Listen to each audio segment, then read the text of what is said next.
반갑습니다. 저희가 지난주는 쉬었습니다. 교도님들께서도 다들 휴가 보내셨나요? 뭐 이번 주부터 휴가신지 모르겠네. 하여튼 뭐 많은 교당들이 아마 지난주에 쉬었을 거예요.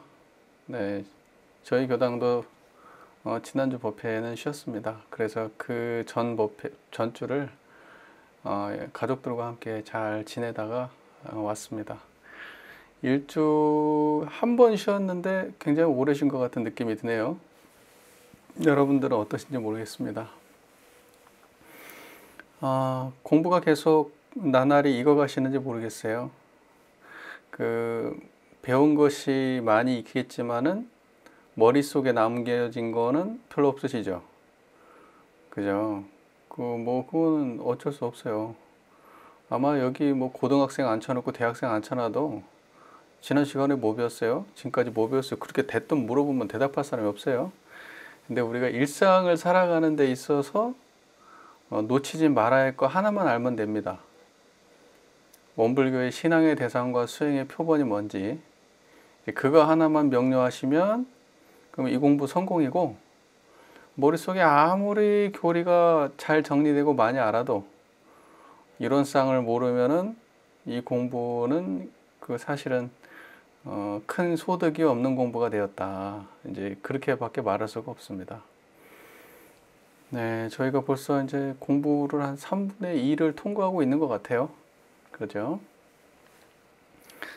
자, 오늘 저희가 함께 공부할 정전 법문 말씀은 정전 제3 수행편 제6장 일기법입니다. 제3 수행편 일기법 오늘 공부를 하겠습니다. 여러분 일기 많이 쓰시지 않나요? 많이 쓰시죠? 제가 하도 일기법을 우리 교단이 막 일기를 너무 열심히들 막 일기 가지고 항마를 써서 내면은 일기 써서 내면 항마 준다 그러고 막 일기 했었는데 저는 매우 좀 불편함을 가지고 있거든요. 일기법 자체가 불편한 게 아니고 모든 거를 다 일기로 하는 그러한 것이 저는 매우 못마땅합니다. 제가 이제 이러한 얘기를 신심 있는 교도님들이시니까 편안하게 말씀을 드립니다. 뭐 여기 계신 교도님들 다 뭐 산전수전 다 겪으신 교도님들 아니겠습니까? 제가 뭐 약간 이런 이야기를 한다고 해서 뭐 신심 떨어질 분이 한 분도 안 계시니까 제가 편안하게 말씀을 드리는데 이게 방법을 너무 지나치게 강조하는 거는 이거는 좀 사실은 이 불가에서는 말세징후 같은 거예요.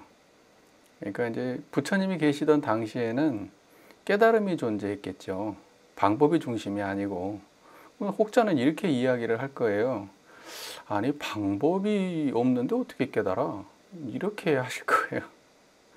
근데 여러분 이론상이라고 하는 거를 앞서서 공부해 우리가 정전 교의편을 공부하시면서 이론상을 공부해 보셔서 아시겠지만, 여러분들이 이론상 자리를 알고 깨치는데 수많은 공력을 들여서 연불, 좌선, 경전, 기도 뭐 이런 거 하셨어요?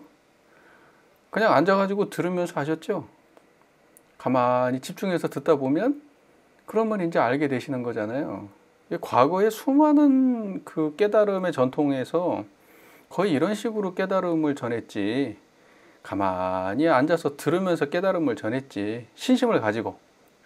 물론 신심이 있어야 돼요. 저 사람이 깨달은 사람이고 내가 저 이야기를 잘 마음을 청정히 하고 들으면 나도 깨달음이 있겠구나 라는 마음으로 이제 그 마음을 고누고 듣다 보면은 그 말의 본의가 마음에 와서 닿고, 그러면서 내 깨달은 마음이 나에게도 전해지고 이제 이렇게 됐던 역사가 있죠. 근데 이제 부처님이 가시고 나면은 경전이 남아요. 또 부처님한테 직접 지도 받았던 사람들이 있는 시기가 부처님 살아계셔서 법을 분명하게 분별해 주시고 깨달음을 전해 주시던 시절이 정법시대겠죠. 그러니까 대종사님이 살아계시던 시절이 정법시대래요. 그리고 대종사님을 직접 모시던 분들이 계시던 시절까지가 아마 상법시대예요. 최소한 그래도 깨달음이 어떤 건지는 직접 배우신 분들이 살아계시던 시절. 근데 이제 그분들이 싹 가고 나면은 이제 교조도 돌아가시고, 교조님께 직접 배웠던 분들도 돌아가시고, 그러면 이제 뭐만 남냐면 경전만 남아요. 그러면 이제 그 깨달음을 제대로 유전하신 분이 경전을 이렇게 제대로 가르쳐 주면 좋은데, 이 깨달음이 잘 없으면 어떤 일이 발생하냐면 그냥 이렇게 되는 거예요. 야, 열심히 대종사님이 시킨 대로 하면 다 깨달아. 이렇게 되는 거예요. 경전에 나와 있는 대로 열심히 하면 깨달은 거야. 이렇게 전해지게 되는 거예요. 이런 게 이제 형식주의로 떨어졌다 이렇게 말하거든요. 깨달음을 얻는데 방법만 존재하는 거죠. 깨달음은 없는데 방법은 있는 거예요. 그래서 방법만 열심히 따라가면 깨달을 수 있어. 이렇게 설명을 하거든요. 1년 해봐서 안 되면 야, 그러면 1년밖에 안 해도 되겠어? 10년을 해봐야지. 10년 해봐서 안 되는데 야, 10년에서 되겠어? 3, 40년을 해봐야지? 이렇게 말한단 말이에요. 여러분 일기 열심히 쓰셨죠? 네, 계신 분들 다 일기 열심히 쓰신 분들이실 거예요. 그래서 일기를 갖다가 10수년 써보시니까 이론상 진리를 아시겠던가요?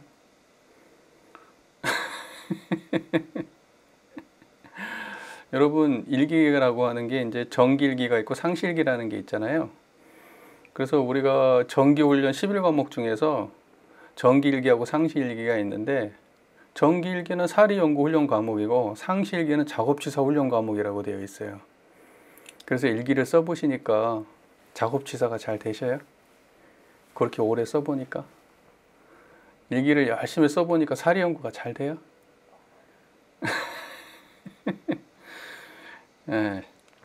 제가 이렇게 이야기하는 걸 듣고 굉장히 많은 분들이 기분이 상하고 불편해 하실 거예요. 굉장히 많은 분들이 아마 그러실 거예요. 그래서 제가 이야기하는 거를 매우 싫어하시는 분들은 아마 다 일기를 맹신하시는 분들이실 거예요, 아마. 제가 일기를 워낙 까거든요. 왜 그러냐? 일기라고 하는 거는 방법론이지 결과물이 아닙니다. 결국 일기라고 하는 거는 3대력을 키우기 위한 방법이지 일기 자체가 3대력을 말하는 게 아니에요. 그걸 혼동한단 말입니다. 일기를 잘 쓰면 마치 3대력이 갖춰진 것처럼. 아니에요. 제가 좌선 연불도 까죠. 깐다는 표현 조금 약간 너무 저속하게 들릴 수 있는데 비판한다 이렇게 써야 되나? 우리 세대에서 그냥 뭐 이렇게 평범하게 쓰는 말들인데, 그리고 비판하는 이유가 뭐냐? 우리 연불자손도 제가 비판해요. 왜 연불자손도 비판하냐? 방법에만 매달려 있으면 비판받아야 되는 거예요. 방법을, 깨달음은 전혀 모르고 이론상은 전혀 모르는 상태에서 열심히 1시간, 2시간 안 빼놓고 하면, 그러면 내가 수양력이 키워질 것처럼 생각하고 열심히 하고 안 하는 사람 비판하고, 그거 옳지 않다는 거죠. 그러니까 그 맥락에서 제가 일기도 똑같은 입장이에요. 자, 일기가 제대로 되려고 하면은 무엇을 신앙의 대상과 수행의 표본으로 모셔야겠어요? 법신불 이론상을 신앙의 대상과 수행의 표본으로 모셔야 되겠죠? 우리가 앞서 공부했던 이론상의 수행의 내용을 보면 법신불 이론상을 신앙의 대상과 수행의 표본으로 모시고, 이론상의 수행 보면 법신불 우중만유의 본원님은 법신불 이론상을 신앙의 대상과 수행의 표본으로 모시고 이론상과 같이 원만구족하고 지공무상 각자의 마음을 알고 양성하고 사용하는 것이 이론상의 수행이라고 돼 있잖아요. 그러니까 이 일기법이라고 하는 것도 결국은 3대력 양성 공부 중에 하나이고 이론상을 전제로 하는 방법론 중에 하나인 거예요. 그런데 그 방법론을 일방적으로 사람들의 근기 따라 적용하는 게 아니라 전교도가 무조건 해야 되는 것이다 이렇게 해가지고 벌써 제가 학부 때부터 들었으니까 수십 년 되겠네요. 그 전부터 했다고 보면 수십 년을 했을 거예요. 계속 전 교단이 일기법에 몰입해가지고 일기를 썼냐 안 썼냐 가지고 그 사람이 공부를 했냐 안 했냐를 일방적으로 평가를 하고 있다 이 말이죠. 그 성실함이 마치 그 사람의 수행의 척도인 것처럼 말하고 있단 말이죠. 이거는 교단이 빨리 극복해야 될 내용입니다. 그 심지어는 더 나아가서 항마위 승급 조항에 일기까지 집어넣는다? 이거는 제가 볼 때 진짜 공부 안 하신 분들이 이건 제도 내신 거예요. 이건 말도 안 되는 거예요. 예, 저는 사실 굉장히 매우 못마땅해요. 이런 것들은. 계속 형식만 갖춰가고 있는 거예요. 본질은 추구할 생각을 안 하고. 자, 제가 이런 얘기를 참 안 해야 되는데 안 할 수도 없어요. 사실은. 이런 얘기를 참 안 해야지 저도 인기가 좀 좋아질 거 아니에요. 안 좋은 소리 좀 덜 듣고 그럴 거 아니에요. 근데 뭐 그거 들어서 뭐 할 거예요? 이게 문제거든요.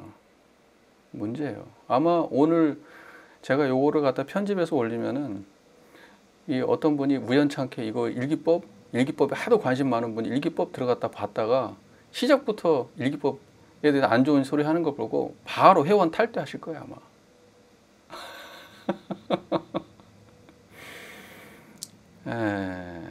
일기법 자체를 문제 삼는 게 아닙니다. 모든 사람에게 똑같이 일기법을 적용하는 걸 문제 삼는 거고, 일기법을 마치 하고 안 하고가 그 사람의 수행의 결과인 것처럼 말하고 있는 거를 비판하는 거지, 일기법 자체를 말하는 게 아니에요. 대종사님 법문을 제가 어디 감히 비판하겠습니까? 무슨 말인지 이해가 되시죠? 일기법에 대해서 강조하려면 기도도 강조하고 참회도 강조하고 경전 공부도 강조하고 좌선도 강조하고 계문도 강조하고 다 강조해야 되는 거예요. 그냥 일기가 결론이다 이렇게 하면 안 되는 거예요. 수많은 방법론 중에 하나지 특별할 게 없습니다. 아시겠지요? 좀 불편하신 분이 계신지 모르겠어요. 참아내시기 바랍니다. 어차피 공부하시는데 뭐 얼굴 또 봐야 될 거 아닙니까? 그죠? 자, 제6장 일기법 시작 전부터 좀 너무나 좀 그랬는데 내용을 한번 이제 읽어가면서 공부를 좀 해보죠. 일기법 제6장 일기법 1. 일기법에 대요. 함께 봉독하겠습니다. 제가 출가와 유무식을 막론하고 당일의 유무념 처리와 학습 상황과 계문의 범과 유무를 반성하기 위하여 상시일기법을 제정하였으며, 학원이나 선원에서 훈련을 받는 공부인에게 당일 내 작업한 시간 수와 당일의 수입 지출과 심신작용의 처리건과 감각감상을 기재시키기 위하여 정기일기법을 제정하였나니라. 이렇게 말씀하셨습니다. 일기법의 대요라고 하는 거는 이제 그런 말이죠. 큰 줄기, 크게 요약한 거를 대요라고 말하는 거잖아요. 요라는 게 요약한다 할 때 요거든요. 그러니까 아주 큰 틀에서 아주 단순하게 핵심만 요약하면 일기법이라는 건 이런 거예요 라고 설명하는 게 일기법의 대요예요. 그래서 여기에서는 이제 상시일기와 정기일기가 어떠한 과목을 가지고 하는 것, 또 어느 때에 하는 것인가라는 그 내용을 중심으로 요약해 놓은 내용이겠죠. 일기법의 대요를 보면, 자, 먼저 상시일기법에 대해서 이제 이야기를 하는데, 제가 출가와 유무식을 막론하고, 자, 이거는 제가 출가와 유무식을 막론한다는 거는 정기일기법과 상시일기법을 다 적용되는 거예요. 정기일기법만 제가 출가와 유무식을 막론하고 이런 말이 아니고, 그죠? 이거는 정기일기도 상시일기도 제가 출가와 유무식을 막론하고 누구나 다. 자, 당일의 유무념 처리가 뭔지는 아시죠? 유무념 처리와 학습 상황과 계문의 범과 유무를 반성하기 위하여 상시일기법을 제정했다. 그러니까 상시일기법이라고 하는 거는 언제 하는 거냐면 당일에. 무슨 말인지 아시겠죠? 그러니까 이거는 당일이라는 건 언제 하는 거냐? 매일매일 하는 걸 당일이라고 하는 거예요. 상시라고 하는 말 자체가 가진 의미가 항상 한다는 뜻이잖아요. 상시. 언제나 한다는 뜻이잖아요. 그런다고 해서 일기장을 들고 다니라는 의미는 아닙니다. 일기장을 들고 다니면서 체크하고 이렇게 설명하시면 이거는 참 너무 지나친 거예요. 예. 자, 그 다음에 학원이나 선원에서 훈련을 받는 공부인에게 이렇게 말했죠. 그러니까 이거는 정기일기는 언제 하는 거냐면, 정기라고 하는 거는 학원이나 선원에서 공부하는 공부인에게 하는 거예요. 그러니까 뭐냐면 기간을 정해놓고, 학원이나 선원이라는 거는 기관이 정해진 곳이잖아요. 정해진 기간 동안 전문 공부를 하는 거 아니에요. 이제 거기에서 공부를 할 때는 정기 이렇게 말하는 거죠.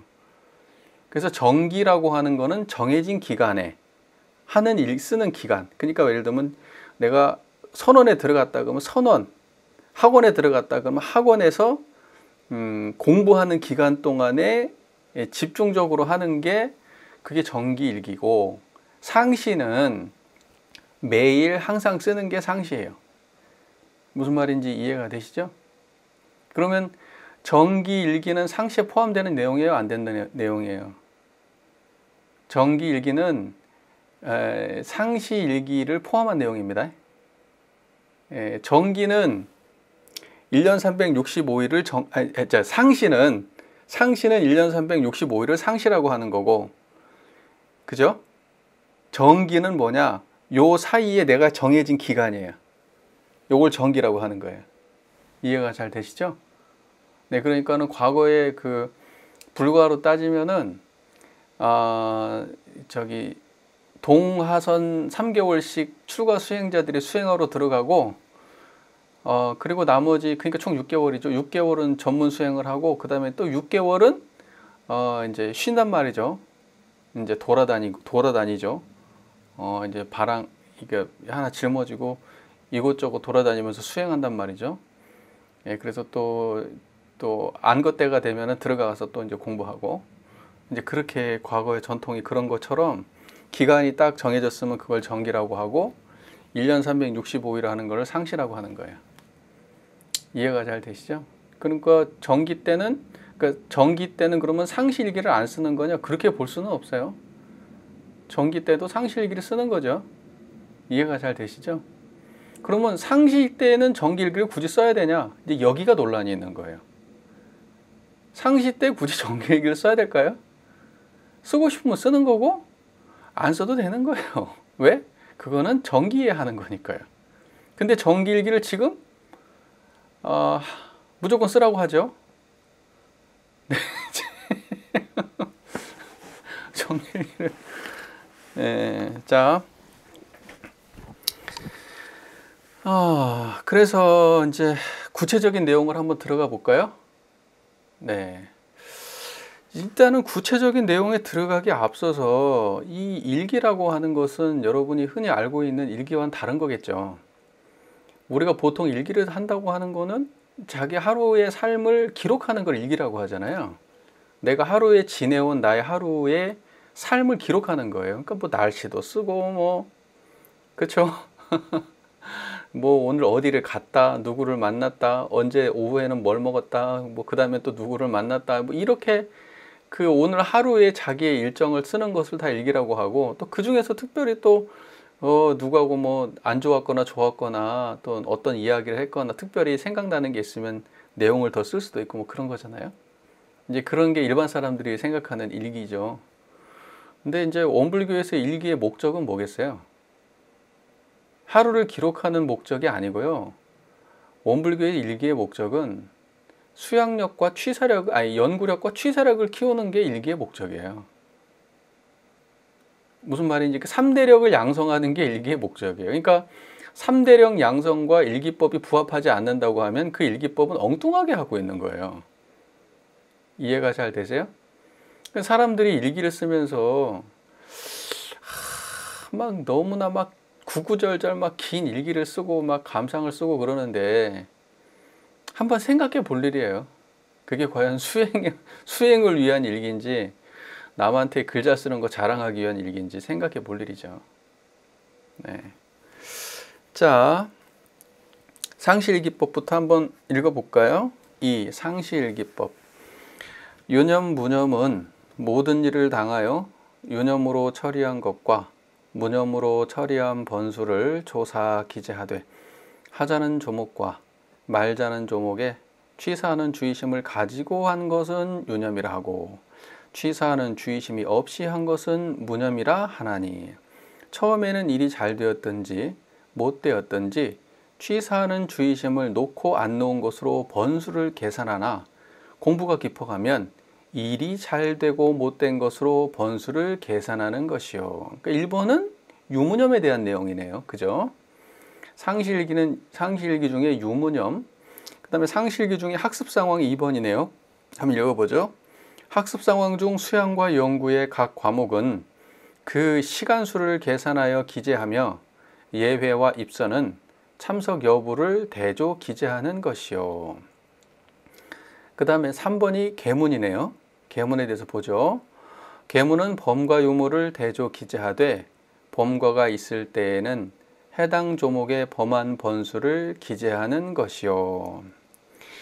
그리고 이제 4번은 이제 이것도 유무념인데 태조사법에 대한 이야기를 써놨습니다. 문자와 서식에 능하지 못한 사람을 위하여는 따로 이 태조사법을 두어 유념, 무념만을 대조하게 하나니 취사하는 주의심을 가지고 한 것은 흰 콩으로 하고 취사하는 주의심이 없이 한 것은 검은 콩으로 하여 유념, 무념의 번수를 계산하게 하는 것이니라. 이렇게 되어 있네요. 자, 그러면 이제 상시일기법을 한번 차근차근 한번 짚어볼게요. 첫 번째가 유무념입니다.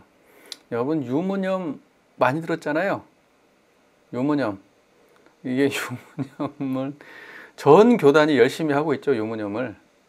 유무념을. 근데 유무념이라고 하는 거를 매우 오해하고 있다고 저는 생각해요. 유무념을 굉장히 오해하고 있다 이렇게 생각하거든요. 그때 유념, 무념 한다 할 때 그 염자를 어떻게 볼 것인가 라고 하는 게 여기서 핵심이에요. 유념, 무념 할 때 염을 어떻게 볼 것인가. 이거를 제가 정산종사님의 본문에 근거해서 제가 좀 말씀을 드려볼게요. 잠시만요. 제가 좀 검색을 좀 하겠습니다. 제가 미리미리 좀 해놔야 되는데, 그죠?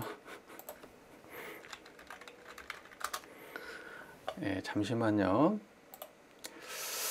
자, 유념에 보면 정산종사님이 유념과 무념에 대해서 해석하신 말씀이 있어요. 그러니까 이걸 읽어봐야 유념, 무념이 무슨 말인지를 알아요. 제가 읽어드릴게요. 집중해서 한번 들어보세요. 정산종사법의 경의편 22장 본문입니다. 일기법 가운데 유념과 무념을 해설하시기를. 그죠? 똑 떨어지는 본문을 지금 말씀하신 거니까 이거를 딱 표준으로 삼으면 맞겠죠?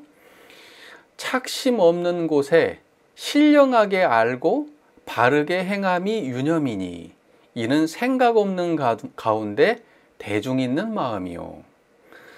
착심 있는 곳에 미혹되어 망령되이 행함이 무념이니 이는 생각 있는 가운데 대중이 없는 마음이니라. 이렇게 말씀하셨어요.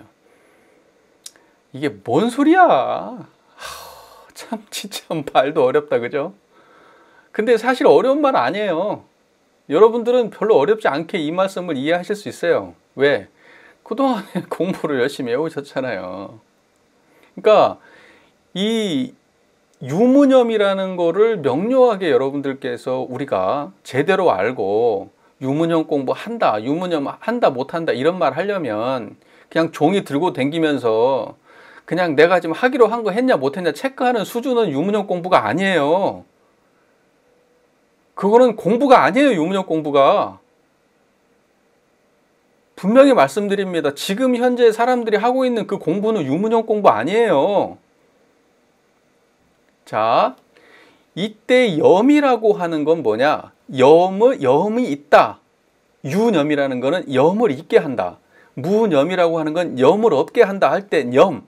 그건 생각이란 뜻이잖아요. 그럼 요 생각은 어떤 생각을 말하는 거냐? 유상심을 말하는 겁니다. 무상심이 아니고 상주불멸 여여자연한 유상심, 이걸 유념이라고 하는 거예요.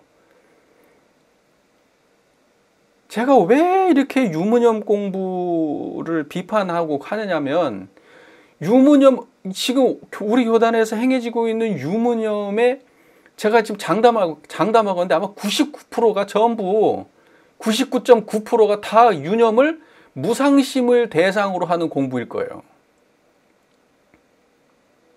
아니라고 말하실 수 있는 분 여기 계세요? 이 공부하기 전에 나는 그렇게 안 했어요 하실 분 여기 계세요? 여기 지금 다 열심히 하신 분이잖아요, 다들. 예? 그렇게 하실 수 있는 분 있으세요? 상주불멸 여여자연한 유상의 이론상의 경지를 유념이라고 하는 겁니다. 그걸 챙겼을 때를 유념이라고 하는 거예요. 그리고 그거를 못 챙기면은 무념이라고 하는 겁니다. 이해가 잘 되십니까? 그러니까 그거를 챙긴다는 거는 일기법이라는 게 결국 뭐 한다는 거예요? 깨달음을 각성시키는 거를 내가 챙기는 거예요. 이론상 자리를 내가 일상에서 챙겼는가 못 챙겼는가를 대조하는 공부가 유무념 공부예요. 그걸 직접 기재함으로써 대조하는 공부가 유무념 공부입니다. 그러지 생멸심을 챙기는 게 유무념 공부가 아니에요. 자, 그러면 정산종사 법어 경의편 22장의 법문 말씀을 제가 설명을 좀 드려볼게요. 여러분도 찾을 수 있으면 한번 찾아보세요. 굳이 안 찾으셔도 돼요. 그냥 들으세요. 집중해서 들으세요. 그게 더 나아요. 자, 착심 없는 곳에, 자, 유념을 말씀하실 때 유념에 대해서 말씀하시죠. 착심 없는 곳에, 착심 없는 곳이 어디예요? 아, 청정한 자리잖아요. 그거 착심 없는 자리 아니에요. 그죠? 착심 없는 곳에, 그곳에 신령하게 알아. 착심 없는 그곳에 신령하게 알고 그것을 그대로 행하는 것. 그것을 보고 뭐냐? 착심 없는 곳에 신령하게 알고 바르게 행함이 유념이니, 이렇게 말했어요. 그러니까 착심 없는 그곳에서 딱 들어와서 그 자리를, 그 착심 없는 그곳에서 그 신령한 그 경지를 떠나지 않고 그걸 그대로 육군 동작으로 행하는 거를 유념이라고 하는 거예요. 이렇게 설명해도 알아들으시죠, 이제? 공부 그동안 하셨기 때문에. 그러니까 정정 공부를 해야 된다니까. 정정 공부를 해야지 이거 말을 알아듣는 거예요. 이 대종사님 법문이나 정산종사님 법문도 정전을 공부해야 알아들어. 이론상 자리를 공부해야. 자, 그 다음에 이것은 어떤 것이냐? 생각이 없는 가운데, 그죠? 그 자리가 생각 없는 자리죠? 생각 없는 가운데 대중이 있는 마음이다, 이렇게 써요. 대중이 있다. 그죠? 그래서 대중이라고 하는 거는 원불교에서 마음을 대중 잡는다 할 때 그 대중이란 말 쓰잖아요, 원불교에서. 그 원불교에서 특허낸 말이에요, 그거. 예? 그 대중이라는 말 원불교에서 쓰는 말이에요. 그것도 굉장히 좋은 말이거든요, 그게. 그 마음을 이렇게 중심 잡고 그 자리를 갖다가 챙기는 거를 대중 잡는다고 하는 거예요. 이해가 잘 되세요? 그러니까는 다시 한번 읽어드릴게요. 착심 없는 곳에 신령하게 알고 바르게 착심 없는 곳에서 신령한 그것이 바르게 육군을 통해서 나오는 것이 유념인데, 이거는 다시 말해서 생각이 없는 가운데 대중을 있는 거예요. 그러니까 지금 저 보이시죠? 이 소리 들리시죠? 그냥 보고 듣는 가운데 아시겠죠? 그게 생각 없는 가운데 대중이 있는 마음이에요. 생각이 없는데 대중은 있어요. 자, 이거를 유념이라고 하는 거예요. 이론상에서는 이거를 상주불멸 여여자연한 유상이라고 말하는 거예요. 됐죠? 자, 이제 유념이 뭔지 알았으면 그럼 무념은 이제 뭐 그 반대겠지. 그럼 이제 한번 볼까요? 무념을 뭐라고 설명했는지. 자, 착심 있는 곳에 미혹되어 망령되이 행함. 착심이 있어. 집착되어 있단 말이죠. 그 집착의 대상은 뭐예요? 행복도 집착입니다. 순경도 집착이에요. 역경만 말하는 게 아니에요. 악경계다. 그거 전부 다 착심 있는 곳입니다. 그리고 악경계다 안 할 때도 착심 있는 곳이에요. 거기가 다. 일 잘 풀렸으면 좋겠고 만족하고 행복하고 그냥 뭐 그렇잖아요. 그렇게 살고 싶으시잖아요. 그거 다 착심 있는 곳이에요. 거기가. 자식 보면 예쁘고 손자 보면 예쁘고 돈 보면 눈 뒤집히고 맛있는 거 보면 막 먹고 싶고 내가 더 먹고 싶고 하는 거 그거 다 착심 있는 곳이에요. 예, 그러니까 여러분 좋아하는 거 있잖아요. 여러분 일상적으로 만족한 삶이 다 착심 있는 곳이에요. 그 착심 있는 곳에 뭐라고 되어 있냐? 미혹되어 망령되이 행한다. 착심 있는 곳에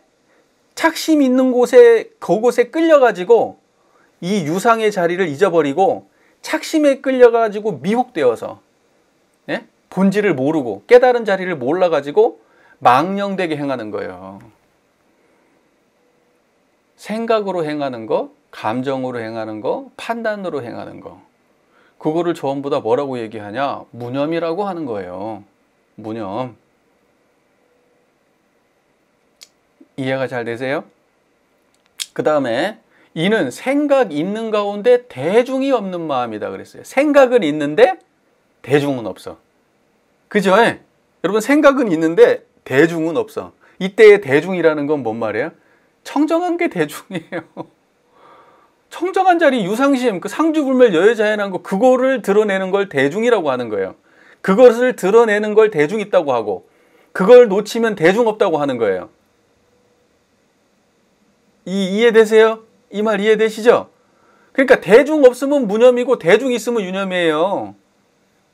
착심 있으면 무념이고 착심 없으면 유념이에요. 뭔 말인지 아시겠죠? 그러니까 청정한 자리가 드러나면 유념이고 청정한 자리 없이 행하면 다 무념이에요. 다 무념이라고요. 그래서 자, 그러면 유념과 무념에 대해서 개념 정리 잘 되셨죠? 예. 굳이 뭐 이렇게 정산종사님 법문을 인거하지 않아도 그때 염이 청정한 이 자리입니다라고 하면 그냥 끝나는 문제예요. 예. 근데 이게 뭐 정산종사께서 뭐 엄밀히 지금 내놓으신 법문이 있으니까 한번 읽어드리고 싶어서 말씀을 드렸어요. 근데 왜 우리는 유무념을 공부하면서 이 법문을 인거하지 않을까요? 여러분, 이 법문 그동안에 유무념 소리 그렇게 많이 들으면서 이 법문을 인거된 적 한 번이라도 보셨어요? 만약에 여러분 교당에서 여러분이 공부하시다가 누군가 교도님들, 다른 이거 지도하시는 교도님들께 이러한 이게 유무념이 본질입니다라고 설명을 드렸다면 그분은 훌륭한 분이에요. 여러분 운 좋은 거예요. 대부분 이런 식으로 안 가르칩니다. 아무 생각 없이 유념 그러면 그거는 다 무상으로 가르칩니다. 무상으로. 자, 그러면 이제 어떤 겁니까? 우리가 일상을 놓고 볼 때 뭐가 이제 유무념이에요? 아, 신발을 똑바로 놔야지. 신발 함부로 놓으면 이거는 예의가 없는 거지. 신발을 바르게 놔야 되겠다. 그래서 이거를 체크해야지. 이거 지금 유상 챙긴 거예요? 무상 챙긴 거예요? 이거 무상 챙긴 거잖아요. 밥 먹을 때 쩝쩝 소리 안 내야지. 이거 무상 챙긴 거잖아요. 아, 그리고 사람들이 이렇게 이야기할 때 내가 자꾸 표정이 자꾸 어둡다고 하는데 일부러 내가 좀 유념해가지고 조금 입꼬리를 조금 올리고 표정을 밝게 해야지. 내가 특별히 안 좋은 것도 아닌데 내가 사람들한테 안 좋은 인식을 심을 건 없잖아. 표정 관리 좀 해야 되겠다. 그래서 내가 그걸 유무념으로 챙겨야지. 그러면 그거 유상심이야, 무상심이야? 그거 무상심이잖아요. 예. 그리고 누군가가 이렇게 얘기하면 내가 항상 마음속에서 짜증이 나고 저 사람 보기 전에 항상 짜증이 나서 내가 이걸 유무념으로 저 사람을 갖다가 저 사람의 좋은 점을 보려고 내가 노력해야 되겠다. 안 좋은 점으로 자꾸 올라가니까. 그래서 이것도 유무념 조항으로 잡아야지. 그러면 이거 유상 챙겨요? 무상 챙긴 거예요? 무상 챙긴 거잖아요. 그 다음에 이런 것도 있죠. 아, 저기 은혜 찾기, 감사 찾기. 그래서 내가 그걸 갖다가 오늘 하루 감사 찾는 거 10개 감사 찾기를 유무념 해야 되겠다. 그러면 찾은 감사는 다 유념이에요? 무념이에요? 다 유상이에요? 무상이에요? 무상이잖아요. 그러니까 여러분들이 우리가 행복을 위해서 나의 삶에 이거 하나 고쳤으면 좋겠다. 작은 것도 있고 큰 것도 있고 내가 행복하기 위해서 모두가 만족하기 위해서 이거 하나를 내가 습관 하나를 고쳐야 되겠다라고 붙잡는 그 조목이 전부 다 뭐예요? 무상이에요. 근데 정산종사님의 법문 경의편에서 말씀하시는 이 일기법의 유무념 해설이라고 딱 정확히 써 있어요. 여기에 개념 정리가 딱 나와 있다고 정산종사님 명료하게 써놨어요. 거기에서는 분명히 어떤 경지를 말씀하고 계신 거예요? 무상을 말하는 거예요? 유상을 말하는 거예요? 유상짜리 말하는 거예요. 근데 지금 이 설명을 앞서서 쭉 공부를 앞에서 이론상부터 해가지고 차근차근 공부해 보신 분들은 지금 요 말 듣자마자 그러네 진짜로 우리가 유무념 했는데 맨날 무상만 챙겼네. 근데 정산종사님 보고 설명 들어보니까 진짜로 유상을 챙기란 말씀이시네. 이렇게 이해가 되는데 앞에 거 아무것도 못 두고 지금 일기법을 지금 듣잖아요. 그럼 이게 무슨 말인지 못 알아듣는단 말이에요. 이게 공부는 띄엄띄엄 하면 안 돼. 앞에서부터 해야지. 차근차근 이론상부터 해야지. 그러니까 이론상을 모르면 뭘 설명을 해도 못 알아듣는다니까요. 기분만 나빠. 그냥 내가 했던 게 부정당하니까. 수십 년을 했는데 부정당하니까 기분만 나빠. 시원한 게 아니고 오히려 시원해야 되거든. 내가 잘못했네? 야, 이제 확실히 알았다. 이래야 되는데 부정되는 게 기분 나빠. 뭔 공부한 거예요 지금까지? 도대체 자기 하고 싶은 대로 공부한 거예요? 자, 오늘 왜 이래 나 지금. 자, 그래서 유념, 무념은 모든 일을 당하여 유념으로 처리한 것과 무념으로 처리한 번수를 조사기재하되 이렇게 했어요. 그러니까 여러분 이런 거예요. 오늘 밥 먹어야지. 근데 밥 먹을 때 유념으로 처리한 게 뭐예요? 이 자리 챙겼으면 유념으로 밥 먹은 거예요. 근데 이 자리 안 챙기고 밥 먹었으면 무념으로 밥 먹은 거란 말이에요. 또는 남편이, 때론 뭐 자식이, 때론 뭐 부인이 꼴보기 싫어. 저 행동 좀 안 했으면 좋겠어. 남편이 술 마시는 거, 담배 피는 거, 속옷 벗어갖고 아무 데나 던져놓는 거, 그 꼴 못 보겠어. 그때마다 내가 아주 짜증이 나는데 내가 그때 유념을 해야 되겠다. 그랬으면 어떤 게 유념이겠어요? 청정한 자리 챙기는 게 유념이에요. 그게 다른 게 유념이 아니고. 뭔 말인지 아시겠어요? 남편한테 야, 이놈은 이 영감탱이야 막 이러면서 화를 내던 거를 내가 이제는 그렇게 안 해야겠다라고 맘먹고 그렇게 안 하는 게 유념이 아니고, 그 상황을 청정한 마음을 떠나지 않고 그 상황을 대하는 게 유념이란 말이에요.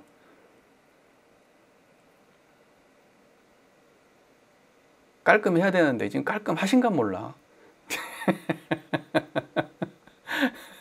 뭔 말인지 아시겠어요?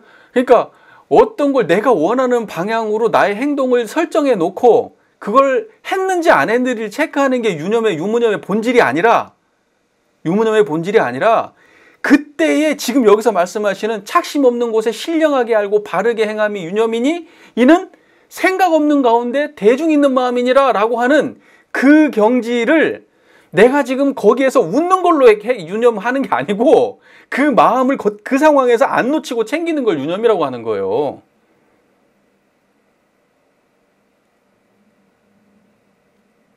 이해가 잘 되시죠?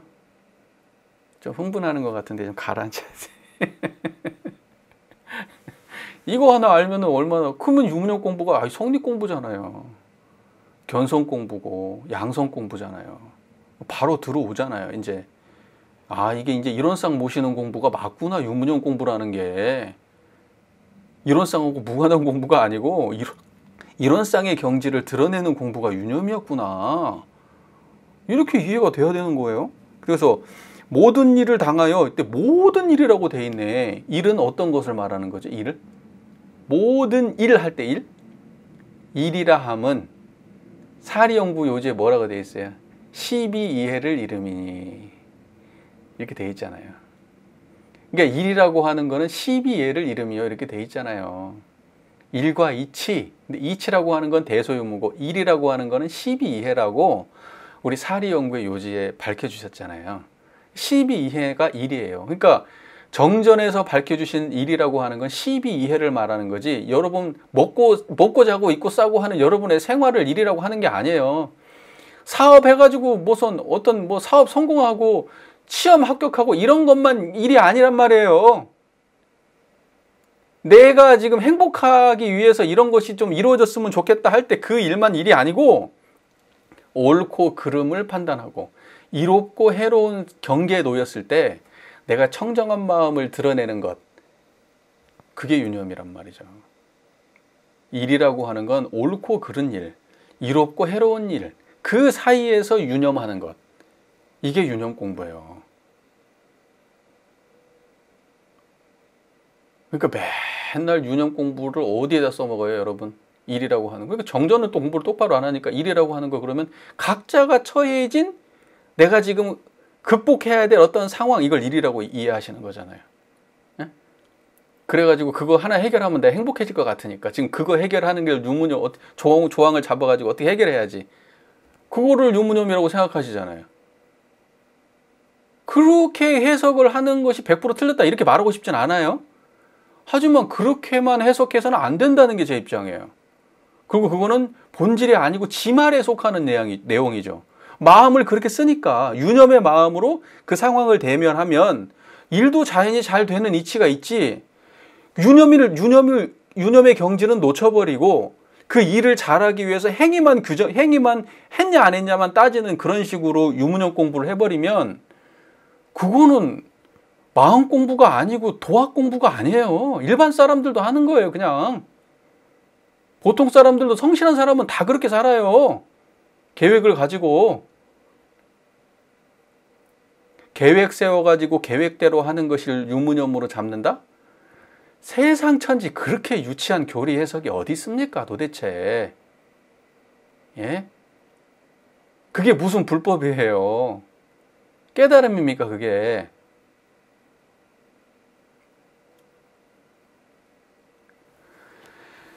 그러니까 제가 이런 얘기를 할 때마다 약간 좀 흥분하는 경향이 있다는 걸 좀 이해해 주세요. 왜냐하면 내가 너무나 이거 보고 있으면 아주 그냥 답답해 미칠 지경이에요. 이거 가지고 항마준회만회까지 갔으니까 우리 교단이 지금. 예. 아무도 생각이 없어. 왜 당연하다고 생각해, 그런 거는. 나 혼자 교단에서 나 혼자만 미친 놈이에요, 미친 놈. 예, 혼자 틀렸다고 저렇게 하면 안 됩니다라고 얘기해. 나 혼자만 이상한 놈이지. 자. 그래서 일을 당하여 라고 할 때 그 일이라고 하는 거는 분명히, 그러니까 보세요. 유념, 그러니까 상실기, 그러니까 보세요. 연불, 좌선, 경전, 강연, 회화, 의두, 성리, 여기까지가 무슨 공부죠? 의두, 성리, 정기일기, 여기까지가 무슨 공부? 그때의 정기일기는 사리 연극 공부. 상실기, 주의, 조행은 작업지서 공부라고 되어 있어요. 작업지사 공부라고 돼. 그러니까는 지금 상실기라고 하는 것은 무슨 공부? 작업치사 공부예요. 작업치사 공부. 그러면 작업치사라고 하는 거의 본질은 뭐냐면 육군을 작용할 때 정의는 취하고 불의는 버리는 거잖아요. 그렇죠? 육군을 작용할 때 정의는 취하고 불의는 버린다 할 때 정의는 취하고 불의는 버린다 할 때 정의가 뭐냐? 일심이 동하면 정의요, 잡념이 동하면 불이라고 정산종사님께서 말씀하셨어요. 그럼 일대 일심은 뭐예요? 유념이에요, 유념. 그 유념하고 일심이 같은 말이에요. 그러니까 육군 동작할 때 항상 그 자리를 챙겨. 무슨 말인지 이해가 되시죠? 그러면 그 사람이 정의행을 향하는 사람이에요.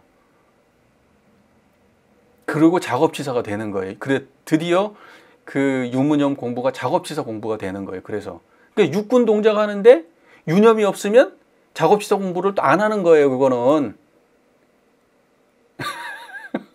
아시겠어요? 자, 모든 일을 당하여 할 때 일은 인간의 시비예라고 말씀을 드렸습니다. 그때에 유념으로 처리한 것과 무념으로 처리한 번수를 조사기재하되. 그러니까는 내가 유념으로 처리한 것은 얼마나 됐고 무념으로 처리한 것은 얼마나 됐는가, 그거를 이제 기재해 보는 거죠. 일기장에다가. 그래서 내가 오늘 하루를 이렇게 훑어보면은 밥 먹을 때가 있었고, 걸어갈 때가 있었고, 그 다음에 이제 설거지 할 때가 있었고, 청소할 때가 있었고, 차 마실 때가 있었고, 하루가 쭉 그렇게 흘러가잖아요. 그렇죠? 그 수많은 하루하루 중에서 내가 언제는 유념을 했고 언제는 유념을 못 했는가를 챙기는 거예요. 그러면 뭘 알 수가 있겠어요, 여러분? 내가 언제 마음이 흩어지는구나 라는 걸 알겠죠. 내가 언제 착심으로 흘러가는구나. 아, 내가 설거지 할 때만 되면 짜증이 나는구나. 내가 저 사람을 만날 때는 그 그 순경에 끌리고 내가 저 사람을 만날 때는 역경에 끌리는구나. 이제 그런 걸 판단해 보는 거잖아요. 예. 그러면 어떻게 되겠어요?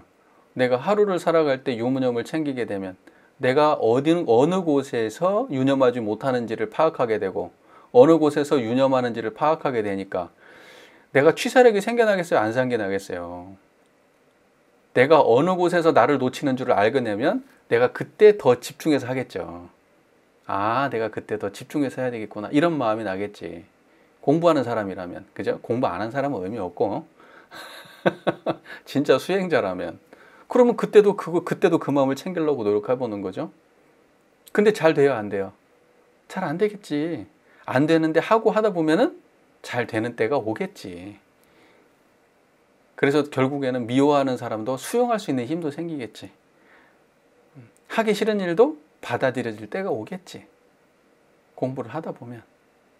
무슨 말인지 아시겠죠? 네. 그런데 처음에는 어떻게 됐어요? 하자는 조목과 말자는 조목의 취사는 주의심을 가지고 한 걸 유념이라 했다. 이게 하자는 조목과 말자는 조목이라는 이 말 때문에 지금 우리가 유무념을 무상으로 해석을 하고 있는 거예요. 하자는 조목, 말자는 조목. 이것 때문에 무상으로 해석을 하고 있는 거예요. 무슨 말인지 아시죠? 그러니까 여기서 이제 조목을 정해야 된다. 이제 이렇게 얘기를 하는 것이죠. 무슨 말인지 이해가 되세요? 그러니까는 예를 들면 신발을 똑바로 놔야 되겠다. 이건 하자는 조목이잖아요. 그죠? 그 다음에 내가 설거지를 밀리지 말아야 되겠다. 이것도 하자는 조목이잖아요. 내가 저 사람한테 이러한 잔소리는 안 해야 되겠다. 그러면 그건 말자는 조목이잖아요. 맞죠? 그래서 그걸 갖다가 정해가지고 그 상황에 대면했을 때 뭘 챙기라는 거죠? 유념을 하라는 거 청정한 자리 챙기라는 거예요. 하자는 조목일 때도 청정함을 챙기고 말자는 조목일 때도 청정함을 챙기고 그러면 하자는 조목과 말자는 조목이 없을 때도 있을 거 아니에요. 여러분 그냥 내가 오늘 어디서부터 어디까지 걸어갈 때도 있잖아요.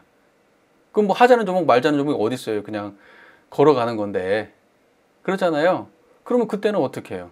그때도 유념. 뭔 말인지 아시겠죠? 조목을 정해서도 유념인데 조목이 정해지지 않는 때에도 유념이야. 그런데 유무념을 이렇게 유상으로 이해하면 항상 챙길 수 있는 공부가 되는 것이고 그런데 유상으로 이해하지 않으면 하자는 조목과 말자는 조목을 정해 쓴 그 조항이 있을 때만 챙기는 거예요. 그러면 유념 신발을 똑바로 벗어야지 그러면 신발 벗고 신을 때만 그 마음 한 번 챙기는 거예요. 내가 오늘은 맨날 잊어먹고 살았는데 신발 한 번 챙겼네. 그러면 유념 오늘 하루 했네. 그래가지고 이제 한 번 갖고는 너무 좀 그러니까 한 10가지 정하자. 그래가지고 10가지 20가지를 정해가지고 했다? 그거 전부 다 뭘 챙긴 거냐? 다 무상 챙긴 거예요. 그런 식으로. 근데 사람마다요. 어떤 사람은 그냥 내가 이건 안 해야지 그럼 바로 안 하는 사람 많아요. 네. 그런 사람들은 전부 다 그럼 그런 사람들 도인이겠네? 네? 안 해야지 바로 안 하는 사람 많아요. 네. 자, 그래서 하자는 조목과 말자는 조목에 취사하는 주의심. 요 취사하는 주의심. 그러니까 취사라는 거는 취할 건 취하고 버릴 건 버릴 때 하자는 것은 하고 하지 말자는 건 안 할 때 주의하는 마음이 그게 뭐예요? 주의심이. 그 유념이란 말이에요. 그게. 그때 주의심이라고 하는 거는 그러면 유상심이겠어요? 무상심이겠어요?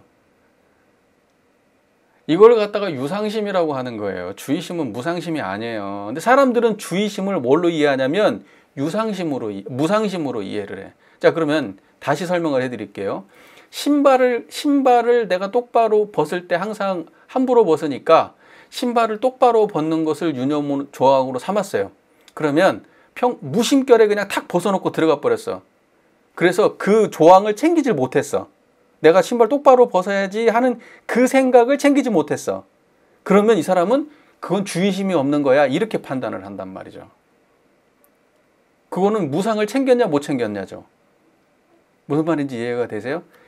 여기에서 주의심을 유상으로 본다는 것은 어떤 의미냐면 신발을 벗으려고 딱 갔는데 청정한 마음을 챙겼냐 못 챙겼냐예요.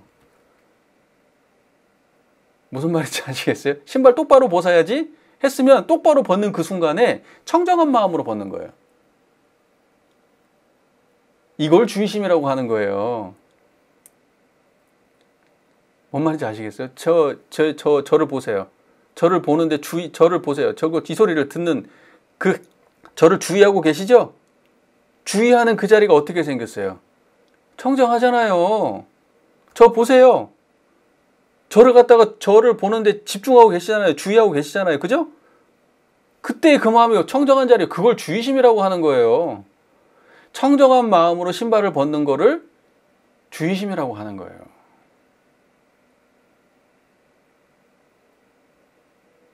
이해가 되시고 계신 거죠? 네. 그러니까 이게 이론상 자리를 이해하고 이 대종사의 법문을 읽는 게 중요한 거예요. 그렇게 보고 나면 법문이 완전히 다른 법문이에요. 이론상 자리에서 보면은. 자, 그래서 주의심을 가지고 한 것은 유념이라고, 취사하는 주의심이 없이 한 것은 무념이라고 해. 그러면 신발을 벗을 때 망상을 끓이면서 벗었어. 그러니까 그건 챙겼어. 예를 들면, 내 신발은 내가 똑바로 벗어야지 하면서 똑바로 벗어야지 그런 생각만 가지고 벗고 들어갔어. 그럼 유념했다는 거예요, 무념했다는 거예요. 무상심을 챙기는 입장에서 주의심을 무상심으로 해석하는 사람은 신발만 벗고 들어갔으면 유념한 거예요. 신발만 벗고 들어갔으면 유념한 거라고. 신발을 안 벗었으면 무념한 거야. 그거는. 그 결과로. 그런데 유상심을 챙기는 거는 어떤 거냐? 신발을 벗고 들어가도, 신발을 똑바로 놓고 들어가도 유상을 챙긴 거고, 신발을 갖다가 흐트러 버리고 들어가도 유상을 챙긴 거예요. 뭔 말인지 이해가 되십니까? 그러니까 결과에 있는 게 아니라 그 상황을 어떤 마음으로 대했냐, 이게 유념이라는 말이에요. 이게 주의심을 가지고 한 거란 말이에요. 됐습니까? 그 주의심이라고 하는 거는 유상심이다, 무상심이다? 유상심을 말하는 겁니다. 주의심은 유상심을 말하는 거예요. 상주불멸 여여자연한 청정한 경지를 챙기는 걸 유상이라고 하는 거예요. 자, 그래서 취사는 주의심이 없이 한 것은 무념이라고 해서 여기까지 이해가 됐죠? 내가 하자는 조목과 말자는 조목을 정했어요. 그래서 취사를 해야 되는데, 할 때는 하고 말 때는 말아야 되는데, 그때마다 내가 청정한 이 자리를 챙겼으면 유념, 내가 그 취사를 할 때 청정한 자리를 못 챙겼으면 무념이에요. 됐습니까? 됐어요. 자, 그럼 그 다음 뭐라고 되어 있냐? 처음에는 일이 잘 되었든지 못 되었든지 취사하는 주의심을 놓고 안 놓은 것으로 번수를 계산해. 그러니까 청정한 자리를 챙겼냐 안 챙겼냐가 중요한 거야. 처음에는. 내가 지금 신발을 똑바로 놨냐 안 놨냐가 중요한 게 아니야. 근데 신발을 똑바로 놓고 안 놓고는 이 일에 있어서도 지말적인 겁니다. 12이해의 문제가 본질이에요. 12이해가 일입니다. 신발이라고 하는 건 여러분이 많이 하는 거니까 제가 그냥 하는 것이고, 12이해가 본질이에요. 자, 어쨌든 취사를 주의심을 놓고 안 놓은 것으로 번수를 계산해요. 그러니까 옳고 그렇고 이롭고 해로운 결과는 따지는 게 아니에요. 처음에는 무조건 이거 챙겼냐 안 챙겼냐만 갖고 따지는 거예요. 내가 남편을 볼 때마다 짜증이 나. 그래서 남편을 볼 때 짜증을 안 내야지. 이렇게 생각을 했어. 그러면 뭘 챙겨야 돼요? 짜증 안 내려면. 청정한 자리 챙겨야 될 거 아니에요. 그죠? 근데 남편 봤는데 짜증이 났어. 그죠? 짜증이 났는데 내가 청정한 자리를 착 챙기려고 노력을 했어요. 짜증이 났는데. 왜? 짜증이라고 하는 것이 청정한 자리하고 공존해요, 안 해요? 공존하는 자리예요. 그러니까 이 말도 이해가 돼야지 지금 알아들어, 이게. 이론상이 뭔 말인지 알아야 이 말도 알아들어. 어떻게 짜증과 청정한 자리가 공존하냐 그러면 못 알아들어, 사람들이. 그러니까 그래서 이 말이 타당한 말씀이 이 말씀이 나올 수밖에 없는 거예요. 일이 잘 되고 못 되고를 떠나서 이 12이해의 상황이 닥쳤는데 내가 청정한 자리를 챙길 수 있어요. 그런데 이 자리를 챙기지만 화가 계속 나. 화나는과 청정함이 같이 공존해. 그런데 화는 계속 나. 화가 통제가 안 돼. 그러면 이거는 일이 잘 못 된 거야. 그렇죠? 일을 통제하지 못하는 정도 수준인 거예요. 그러나 내가 그 상황에서 청정한 자리는 놓지 않으려고, 유념의 경지는 놓지 않으려고, 취사하는 주의심의 자리는 놓지 않으려고 노력했어. 그랬으면 이 사람은 뭐 한 거예요? 유념한 거예요. 유념한 거예요. 그러니까 일이 잘 되고 못된 것이 중요하지 않아. 유념한 것이 일단 중요해. 근데 이게 잘 되면 나중에 남편을 봤는데 어떻게 돼요? 화가 딱 나올라가다가도 청정한 마음이 힘이 더 좋아. 그래가지고 올라다 쏙 들어가 버렸어. 그러면 이게 일이 잘 된 거예요. 그래서 나중에는 일이 잘 되고 못된 거 가지고 유무념을 계산하고, 처음에는 일은 내버려 두고 이 자리 챙겼냐 못 챙겼냐만 챙겨라. 이게 유무념 공부예요. 청정한 자리 하나 챙기는 게 유무념 공부란 말입니다. 그거 하나 잘 챙기는. 그러니까 그 챙기는 시간이 길어지고 거기가 만나는 시간이 길어지다 보면은 우리가 어떠한 상황이 되어 있을 때도 이제는 그 청정한 자리가 드러나면 번뇌도 같이 사라지는 거예요. 그래서 생로병사의 문제도 그런 식인 거예요. 생로병사가 펼쳐졌어. 내가 죽을 병에 걸렸어? 내가 크게 다쳤어? 많이 아파? 그래서 힘든 일이 닥쳤어? 그랬는데 청정한 자리를 챙기는 거 일상에서 연습을 많이 하다 보니까 예전에는 그런 상황이 닥치면 짜증나고 화나고 그냥 억울하고 그냥 막 이랬는데, 이제는 청정한 자리를 딱 챙기고 있으니까 이놈이 그림자처럼 일어났다가 다시 사라져 버렸어요. 그러면 이게 내가 유념을 했구나. 이제 이렇게 하는 거예요. 무슨 말인지 이해가 되시죠? 그러니까 일이 잘 되는 것으로 번수를 기재하는 수준은 유무념 공부를 꽤 오래오래 해야 되는 수준이에요. 그리고 일상에서 그 취사를 할 때에, 하자는 조목과 말자는 조목의 취사를 할 때에, 하자는 조목은 하기 싫은데 하는 것일 것이고, 말자는 조목은 하고 싶은데 안 하는 걸 거 아니에요? 맞아요, 틀려요. 그러니까 유무념 조목으로 정했겠지. 잘 됐으면 뭐 달라고 정했겠어요. 안 돼. 하자는 건데 하면 안 되니까 정하는 거고, 하고는 싶은데 하면 안 되니까, 하기 싫은데 해야 되니까 정하는 게 유무념 아니에요? 맞죠? 그러면 하고 싶은 것과 하기 싫은 것과의 싸움인 거예요, 유무념은. 그거를 뭐라고 얘기해요? 착심이라고 하는 거예요. 하고 싶은 것도 착심, 하기 싫은 것도 착심. 그래서 뭐라고 얘기하냐? 착심 없는 곳, 그 자리를 챙기는 게 유념이고, 착심 있는 곳에 미혹되는 것, 이것이 무념이다. 이렇게 말씀하시는 거예요.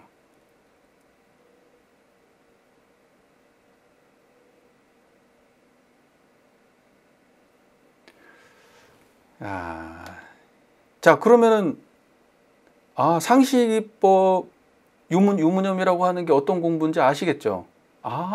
이 취사 공부가 이렇게 하는 거구나. 일상에서 청정한 자리 챙기는 게 유념입니다. 됐죠? 지금 현재 우리가 공부 어떻게 하고 있어요? 여러분 진짜 심각하게 고민하세요. 여러분 주변에서 유무념 공부 다 무상으로 하고 계세요, 지금. 이거 이렇게 이해하고 하시는 분이 이제 여기 계신 분들밖에 없어. 그 전에 공부했던 분들하고. 주변에 잘 좀 알려주세요. 당연히 해야 되는 공부죠. 하지 말자는 건 아니에요. 그러나 똑바로 알고 해야 될 거 아니에요. 똑바로 알고. 그죠? 자, 그러면 유무념은 이거 너무 길겠다, 이거. 정말 이거 어떻게 하면 좋죠? 벌써 8시가 다. 이거 언제 다 끝내죠? 자, 그 다음에 이제 이 학습 상황 중에 수양과 연구의 각 과목은 그 시간수를 계산하여 기재하며 예배와 입선은 참석 여부를 대조 기재한다. 이제 이거는 상식인데 보세요. 학습 상황을 해야 되는데 상시의 학습은 뭐겠어요? 사막 공부겠죠. 예를 들면은 아침 저녁으로는 좌선하라는 거고, 그 다음에 이제 시간 틈틈이 날 때는 경전보라는 거고, 이러면 상시 응용 주의사항 아시잖아요. 예. 그래가지고 그게 상시에 하는 공부 아니에요? 그게? 그죠? 그러니까 그렇게 공부하는 거예요. 학습 상황이라는 거는. 내가 지금 오늘 하루에 빈 시간을 어떻게 3대력 공부로 채울 건가. 그래서 그거를 갖다가 내가 계획한 대로 내 시간에 내가 스케줄 잡은 대로 챙겼으면 유념을 하는 것이고, 챙겼으면 그거를 갖다가 기재하는 것이고, 챙기지 못했으면 그걸 기재하는 거예요. 그러면 뭐가 되겠어요, 이거는? 이거는 내가 그러니까 뭐냐면 사리 연구 경전을 했는가 안 했는가를 챙김으로써 내가 사리 연구 공부를 체크하는 것이 되는 거잖아요. 그러니까 체크함으로써 내가 그거를 갖다가 잊어버리지 않고 다음번에는 얼마나 했는가를 갖다가 보기 위해서 체크하는 거예요.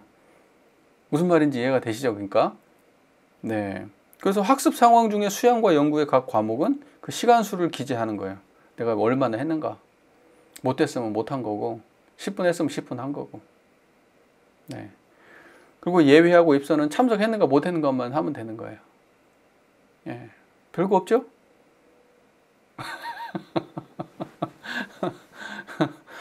예. 그 다음에 이제 계문이라고 하는 건 뭐라고 되어 있냐. 계문이라고 하는 거는 범과 유무를 대조 기재하되 범과가 있을 때는 해당 종목의 범한 번수를 기재하는 거예요. 그러니까 일기를 계문을 이렇게 쭉 놓고 펼쳐놓고 하면 쭉 읽어보시면 여러분 뭐 바보가 아닌 이상 누구라도 쭉 한번 읽어보면 나하고 전혀 해당 없는 사항 있죠? 예, 여기 술도 안 드시고 담배 안 드시는 분 계실 거 아니에요. 예를 들면 평소에 욕 안 하시는 분 계실 거 아니에요. 그죠? 이제 그런 거는 다 그냥 빼면 돼요. 그러고 나서 딱 뭐만 생각하면 되냐? 자기가 안 되는 조목만 생각하면 돼요. 아, 내가 요거 계문으로 삼으면 되겠구나 하면 돼요. 그리고 이미 지키고 있고 나한테 무관한 거는 그냥 생각 안 해도 돼요. 뭔 말인지 이해가 되시죠? 예, 그러니까 예를 들면 뭐 보통급 10계문 중에서 7개는 나오고 무관해. 딱 3개는 내가 잘 안 돼. 그럼 뭐 3개만 머리에 집어두세요. 아, 요거는 내가 좀 지켜야 되겠다. 요런 상황은 내가 꼭 지키려고 노력해야 되겠다. 그러면 이걸 유무념으로 하면 되죠. 이 상황이 되면 내가 항상 하기 싫은 마음이 나가지고 이거 자꾸 놓치는데 이 하기 싫은 마음이 안 끌리려면 청정한 자리를 챙겨야겠구나. 유념해야 되겠구나. 이렇게 하면 되는 거예요. 네, 그리고 여러분 보통급이면 보통급 10개 하면 되고요. 특신급이면 특신급까지 20개 하면 되고요. 상전급이면 상전까지 30개 하면 되는 거예요. 네, 그걸 대상으로 하면 되는 거예요. 이해가 잘 되시죠? 네, 근데 예를 들면 나는 지금 뭐 교단에서 항마라고 줬는데 여기서 교문을 갖다가 보통급 뭐 또 한 2개 못 지키고 상전급에도 한 4개 못 지키고 이 특신급에도 한 3개 못 지키고 이런다. 그러면 항마는 아닌 거지. 죄송하지만 항마는 아니에요. 네. 네. 여기 누가 항마인지는 제가 모르겠으나 그 항마는 아니에요. 그러니까 예를 들면 내가 보통급 10개 중에서 예를 들면 하나가 조금 왔다 갔다 한다. 그럼 그건 봐줄 수 있어요. 하나가. 특신급에 딱 올라가지고 특신급까지 해가지고 20개가 있는데 그 특신급 중에서 예를 들면은 뭐 한 3-4개까지 못 지키고 있다. 그러면 특신급 이상은 아니에요. 예비 특신급이지 정식 특신급도 아니에요. 뭔 말인지 이해가 되셔요? 계문 한번 펼쳐보시면 그냥 답이 딱 나와요. 그냥 아, 이거 내가 못 지키는 거. 왜 못 지키세요, 여러분? 아니 뭐 그냥 지키면 되지 왜 못 지켜요? 못 지켜지는 이유는 딱 하나예요. 하기 싫은 것과 하고 싶은 것에 끌려서 못 지키는 거예요. 유념 공부가 안 되니까. 그 취사 공부가 안 돼서 그러는 거예요. 그러니까 착심 없는 자리를 못 지키는 건 취사력이 없는 거예요. 하기 싫은 것과 하고 싶은 것에 끌려 있으니까 못 지키는 거 아니에요. 술 끊으세요. 그럼 내가 끊죠. 아무렇지도 않게 끊을 수 있으면 그분은 착심이 없으니까 끊을 수 있는 거예요. 그런데 못 끊겠어 마음속에서 술을. 사람 만나면 술 생각이 나. 그럼 못 끊어. 그러면 그냥 보통급에 계세요. 그러면 그냥 특신급을 욕심내지 마시라니까요. 그런데 실제로는 안 되는데 왜 위를 욕심내냐고. 그리고 욕심이 안 내는데 왜 자꾸 교무님은 주려고 그러냐고. 욕심 안 낸다는데. 그것도 이상하고. 염치 없는 사람 만드는 일이지 그게 다. 그냥 떳떳하게 하면 돼요. 그냥. 예. 내가 그냥 거기에 안 되면 그냥 나 그냥 그 법의가 안 되나 보다 그렇게 생각하면 그리고 그거 안 지켜주면 아니 왜 저 사람은 항마인데 저렇게 하지? 항마가 아니니까 그런 거예요. 그냥 이름만 항마니까 실제 항마가 아니니까 그런 거예요. 그러니까 그런가 보다 하면 돼요. 딴 사람들이 왜 자꾸 거기다 대고 항마 돼가지고 저렇게. 아니, 항마가 아니니까 안 되는 거지. 그거는 이름으로 준 거지. 그게 실제가 됐으면 왜 그런 일이 발생하겠어요. 여러분들 그렇게 시비 많이 하죠. 왜 저 사람은 교무가 돼가지고. 저 사람은 수십 년이나 다녔으면서. 아, 법의가 아직 보통급이라 그런 거예요. 그냥 수십 년 다녔어도.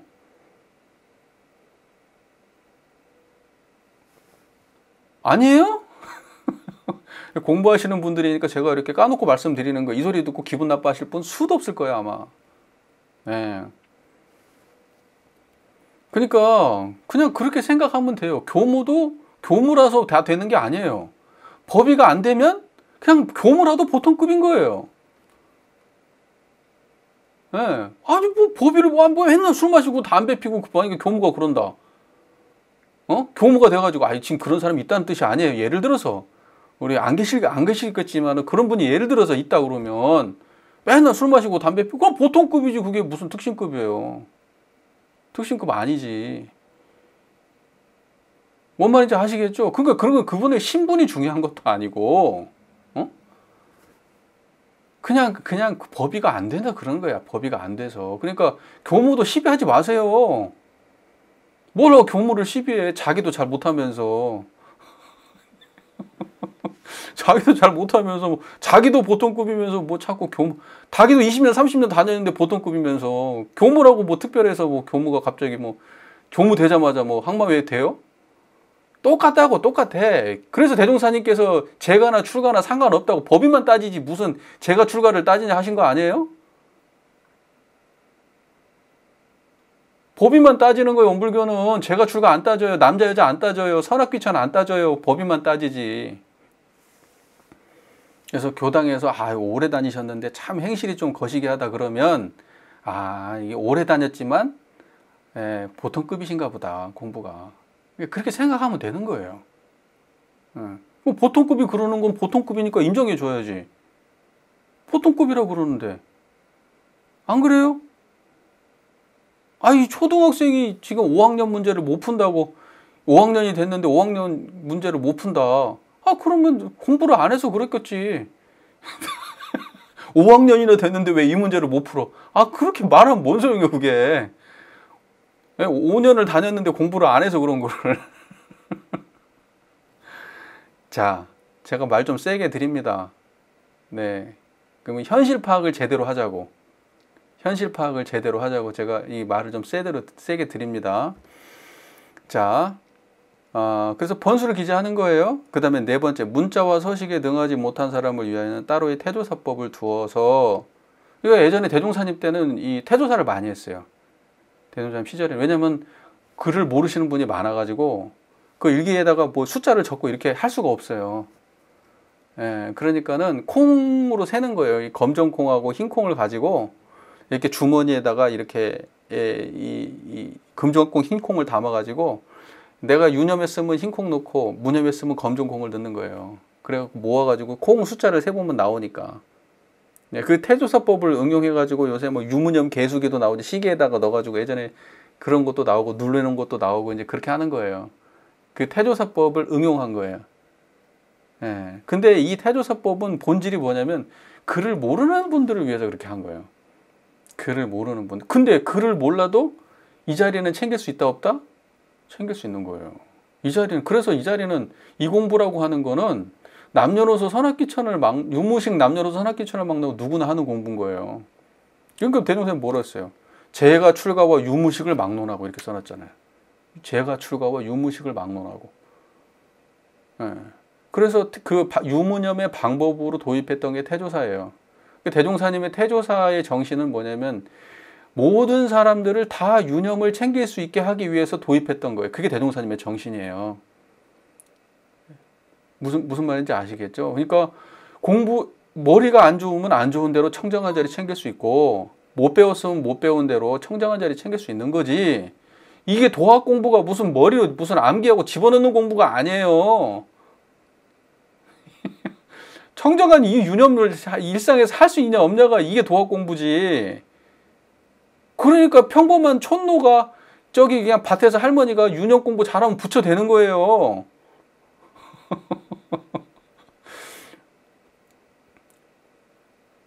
아시겠죠? 네. 그래서 이 태조사라고 하는 거는 여기 지금 태라고 되어 있는 게 무슨 이게 콩이란 뜻입니다. 태라고 하는 게 이게 클태도 있는데 콩태자도 돼요. 그러니까 콩이라고 하는 거를 이렇게 해가지고 유무념 조사를 했다. 그래서 유념, 무념만 대조하겠다 이렇게 됐어요. 문자와 서식에 능하지 못한 사람한테는 다른 것은 안 시켰어요. 뭐 글 공부를 하라고 했겠어요. 뭐 일기를 쓰라고 했겠어요. 다른 거 안 하고. 근데 제일 중요한 거 하나는 뭐예요? 이 유념자리 챙기는 건 제일 중요하거든. 그러니까 다른 건 못해도 이거 하나는 해야 되는 거야. 다른 거는 글자를 알아야 하는 거지만 이건 글자 몰라도 하는 거거든. 이거는 이해가 잘 되시죠? 그래서 취사하는 주의심을 가지고 한 거 흰 콩으로, 취사하는 주의심이 없이 한 것을 검은 콩으로 하여 유념, 무념의 번수를 계산하게 하는 것이다. 것이니라 이렇게 했어요. 그러니까 이거를 전부 다 계산하고 기재하는 목적은 뭐냐? 자기 자신이 어느 정도로 취사력을 갖추었는가를 판단하기 위해서 객관적 데이터를 보려고 하는 거예요. 예. 그래가지고 해보면 그리고 이제 그거를 갖다가 봄과 동시에 자기를 자각하게 되면은 다음번에 이제 열심히 해야지 하는 마음도 나게 되는 거고, 내가 부족한 게 어떤 점이나 그런 것도 이렇게 좀 체크한 그 데이터가 있으니까 보게 되고. 자, 그렇게 해서 상시일기법을 열심히 하면은 취사력이 양성이 되겠죠. 네. 그러니까 우리가 상시 응용 주의사항 응용하기 전에 응용할 때 온전한 생각으로 취사하기를 주의할 것. 그때 온전한 생각으로 취사하는 게 이 유념이에요. 그 맥락이 같은 맥락이란 말이에요. 이게 유문형 공부하고 상시 응용 주의사항 공부가 다른 공부가 아니에요. 말이 이해가 잘 되시죠? 예. 그러면서 여러분 상시 응용 주의사항에 그 뭐라고 돼 있어요? 그 우리가 상시 응용 주의사항을 보게 되면은 지난번에 우리 다 공부했죠? 상시 응용 주의사항. 그죠? 자, 보세요.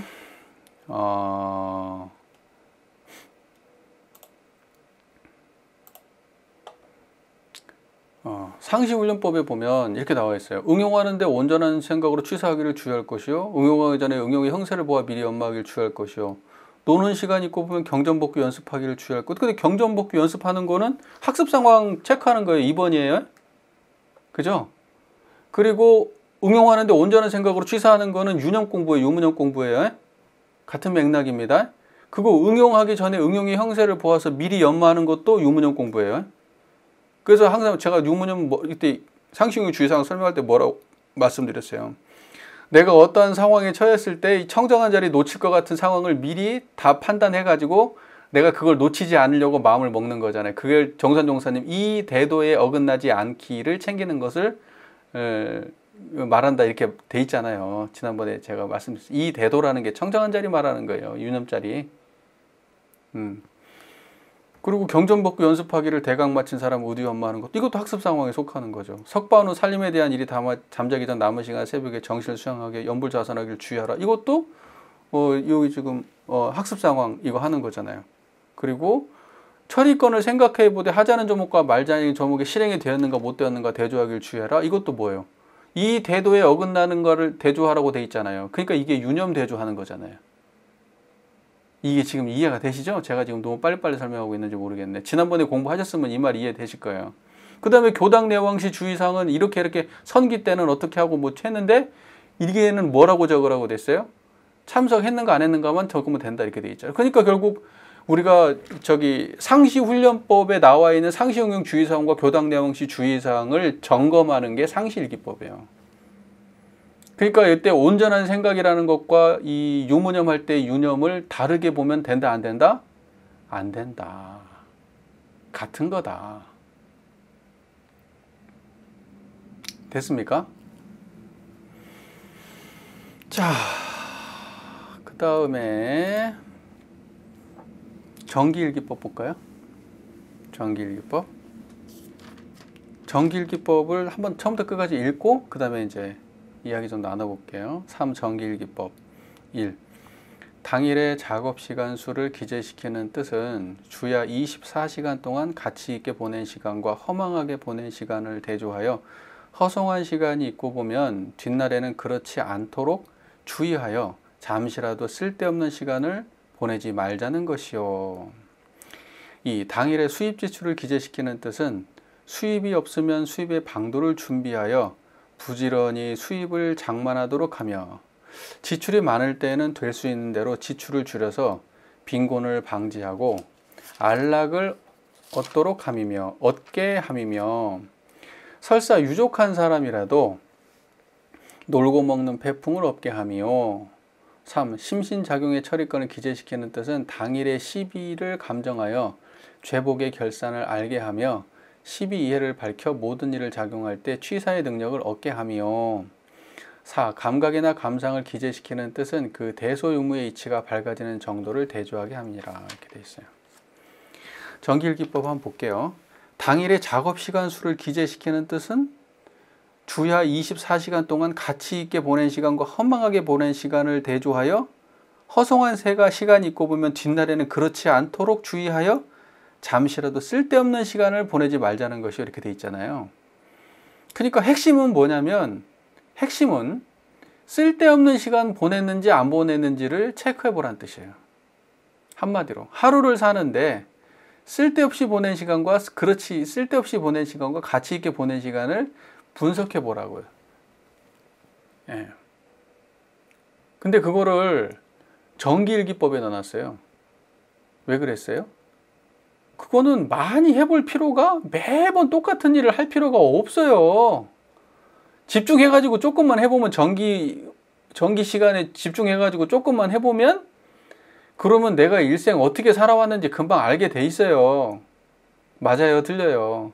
하루를 딱 놔두고 내가 하루를 어떻게 지내는지 맨날 똑같은 일상 아니에요, 여러분?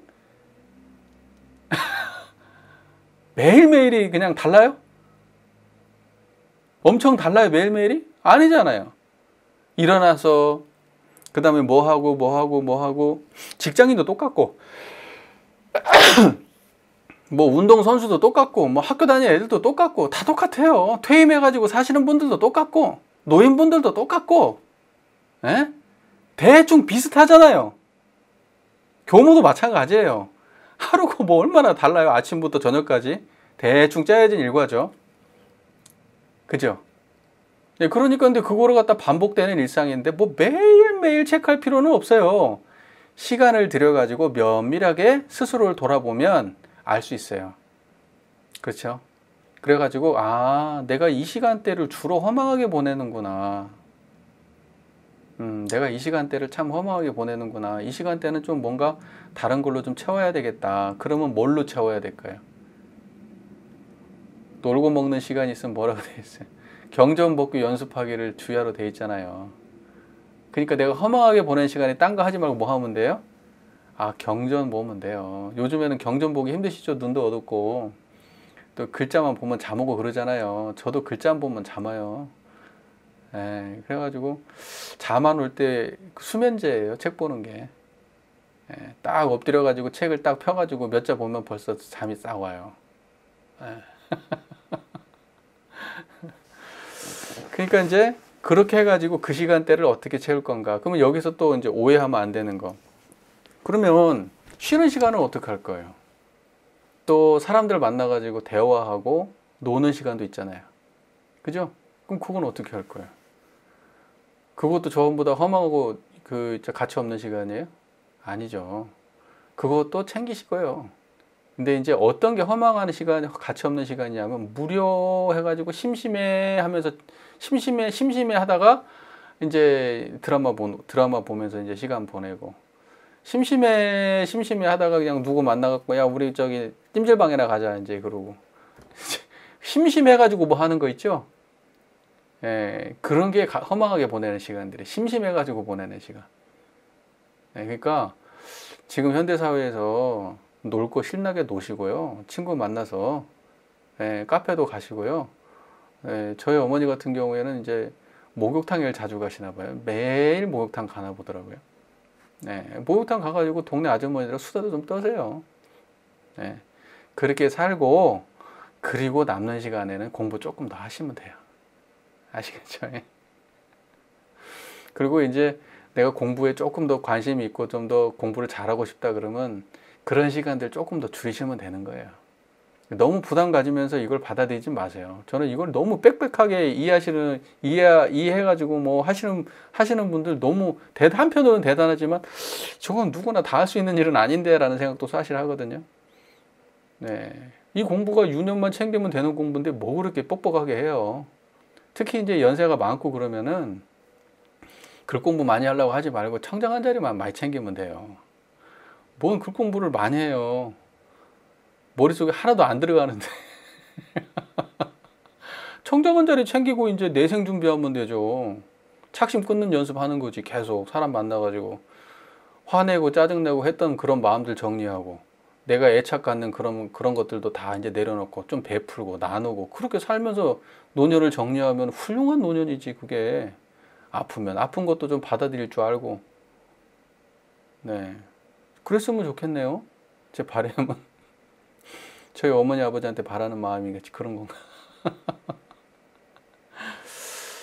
자, 그래서 내가 허망하게 보낸 시간을 잘 파악해 가지고 다음번에는 이제 그런 일이 없도록 이제 챙겨보라, 이제 이렇게 말씀하시는 겁니다. 그래서 정기 때 집중적으로 스스로의 삶을 돌아보라는 뜻이에요.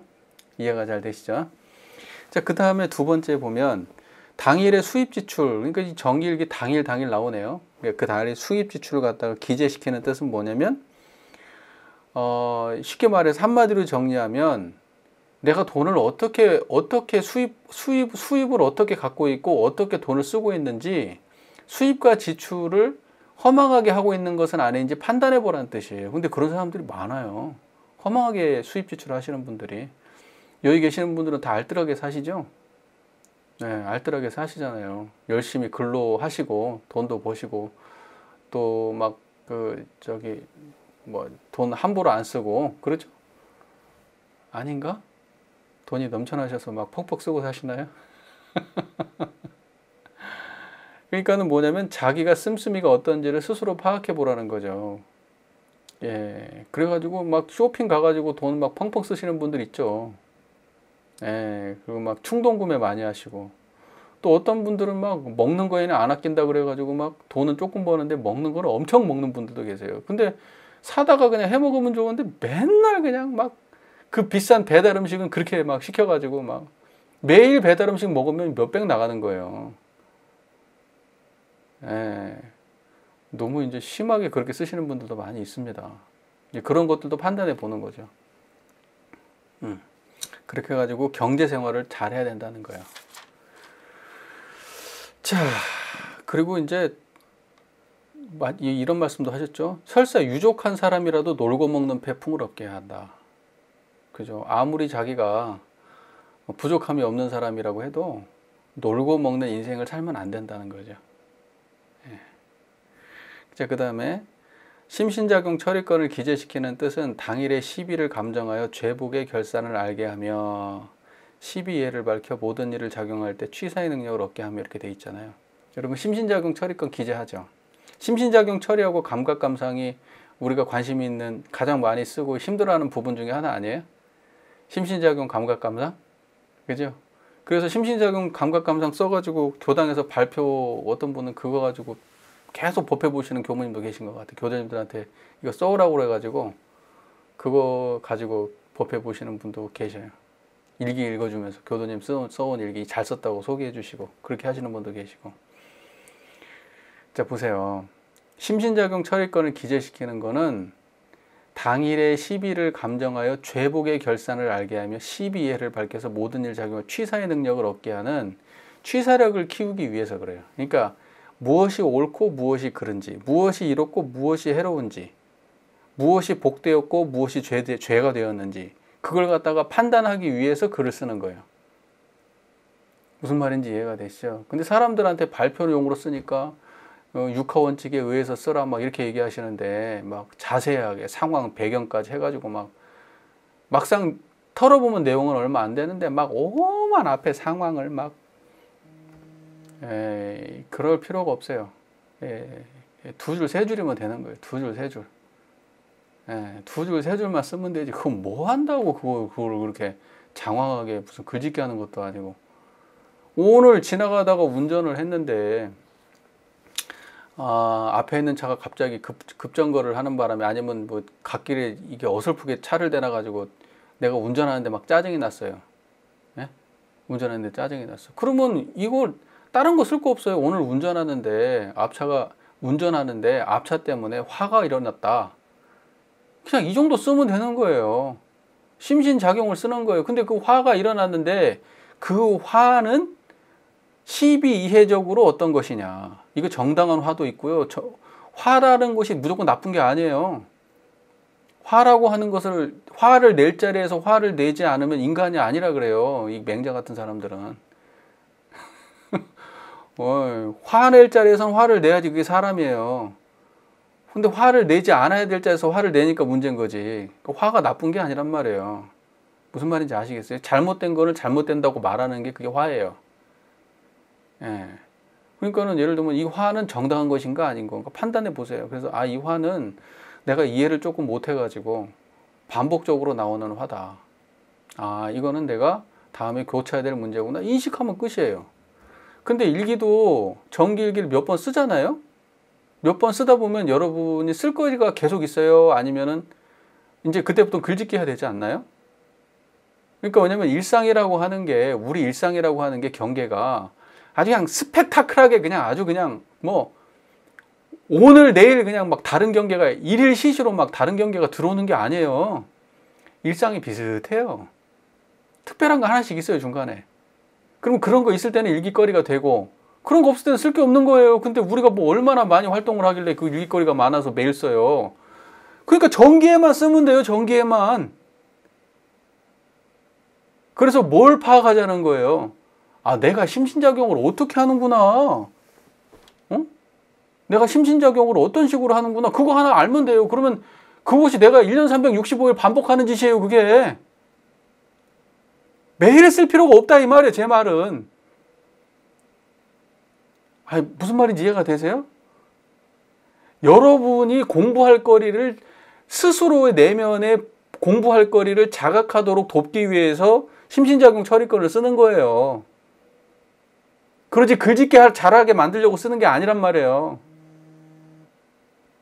그러면 여러분 스스로 아시지 않아요? 여기 계신 분 다 아시지 않아요? 주로 어떠한 삶이 반복되고 있는지? 그거 유념하고 사시면 돼요. 그러니까 그게 일기 막 써야 된다고 그러고 안 쓰면 공부 아니라고 하고 막 이랬어 하니까 지금 내가 아주 답답해 죽을 지경이 지금 이게. 제가 일기를 얼마나 잘 쓰는 줄 아세요? 앉은 자리에서 몇 편씩 써요, 그냥. 하도 일기를 많이 써가지고. 글짓기를 얼마나 잘하는지. 예. 제가 우리 교도님들 그 전에 교도님들 일기 제가 다 써드렸어요. 예. 안 쓰면 항마 안 되잖아. 네, 그래가지고 며칠 만에 100개도 넘게 썼어요. 이게 혼자 앉아서. 그 뭐 대단한 일이라고 일기 쓰는 게. 그거 가지고 준해만 해. 무슨 말인지 아시겠어요? 그거 뭐 별거 없어요. 중요한 거는 내가 어떻게 심신작용을 하고 사는지 그거를 자각하라고 정기일기법에 있는 거예요. 그러니까 이게 상시일기법에 있는 게 아니잖아요. 정기일기법에 있잖아요. 한 번 알면 되는 거예요. 다음번에 유념하면 되는 거고. 됐죠? 그러니까 내가 이렇게 얘기하면 난 나쁜 놈 되는 거야, 이제. 교단에서. 나쁜 놈 되는 거라고, 이제. 그 다음에 이제 뭐라고 되어 있어요? 감각이나 감상을 기재시키는 뜻은 그 대소유무의 이치가 밝아지는 정도를 대조하게 함이니라. 감각, 감상이라고 했잖아요. 여러분, 감각, 감상 이렇게 돼 있잖아요. 그럼 생각을 한번 해보시죠. 이게 감각, 감상을 기재시키는 게 결국은 대소유무가 밝아지는 건데, 감각, 감상이라고 기재를 했는데 대소유무하고 무관하게 결과가 떨어지면 그러면 내 일기는 뭐 한 거예요? 아무 의미 없는 거예요. 제가 말했죠. 수행의 결과를 수행을 하기 위해서 쓰는 일기라고. 그러니까 대소유무가 밝아지는 결과가 안 뽑아지는 감각, 감상은 의미가 없는 거예요, 그거는. 그러면서 무슨 정치를 뭘 봤는데 이렇게 저런 사람은 잘못됐고 이렇게 했는데 이렇게 하면 안 됐다는 생각을 했다. 낙엽이 떨어지는 걸 보니까 생로병사가 이렇게 허망한 줄을 알겠다. 누가 그냥 지나가는 사람이 저렇게 행동을 하는 걸 보니까 이게 저거는 많은 사람한테 민폐 주는 행동이니까 저런 행동을 하면 안 되겠다. 이런 것을 알았다. 그래서 대소유무가 밝아졌냐? 난 대가 뭔지도 모르고 소가 뭔지도 모르고 유무가 뭔지도 모르는데? 그래서 이걸 갖다가 감정을 한다고 누군가한테 보내줘서 그러면 이제 감각감상 적었으니까 대소유무를 밝혀주세요. 그러면 대소유무를 밝혀줄 수 있어요? 여기 단장님들 계시죠? 단원들이 써가지고 감각감상이니까 대소유무를 밝혀주세요. 그러면 감정해줄 수 있어요? 대소유무가 밝아지는 정도를 대조하게 하기 위해서라고 써있잖아요. 이게 뭔 말인지 이해가 되세요? 예. 자, 그러면 감각이 뭐고 감상이 뭐냐, 각이 뭐고 상이 뭐냐, 이제 이건데, 감각이라고 하는 거는 우리가 촉각, 미각, 시각, 이때 각이에요. 그러니까 뭐냐면 그 다음에 여기에 감상이라고 하는 거는 뭐냐면, 이건 상이라고 하는 거는 생각을 말하는 거예요. 그래서 감각, 감상은 육근작용을 말하는 겁니다. 간단히 털어서 말하자면 감각, 감상 그러잖아요. 그러면 육근작용을 말하는 거예요. 육근작용. 됐어요?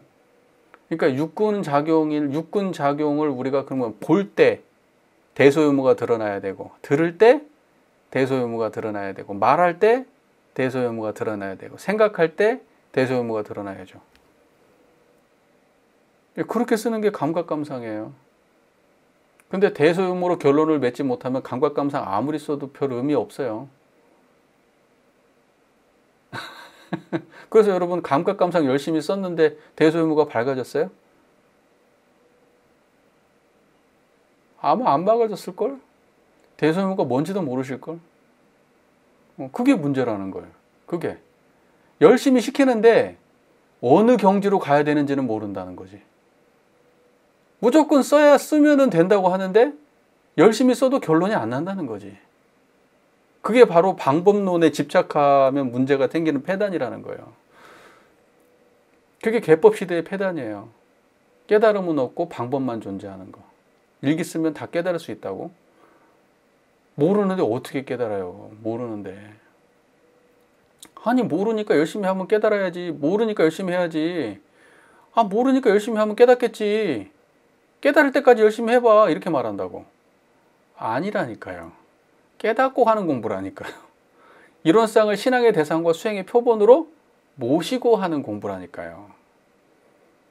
뭔 말인지 이해가 되세요? 그러면 이제 감각감상이라고 하는 거라 우리가 한번 그러면 대소유무가 드러나게 한번 써봅시다. 지금 이 자리에서 즉석에서 한번 글짓기를 한번 해봅시다. 자, 오늘 이제 딱 밖을 아침에 딱 나갔는데 날씨가 후덥지근해요. 후덥지근해. 문 열고 딱 나갔어. 예, 감각이 됐잖아요. 지금 날씨가. 그죠? 예, 피부로 그냥 더운 느낌이 확 들어왔어요. 코로 막 숨이 턱 막혀. 그런데 요걸 일기로 써 이제. 그럼 어떻게 쓰겠어요? 대소유무가 밝아지게 써보세요.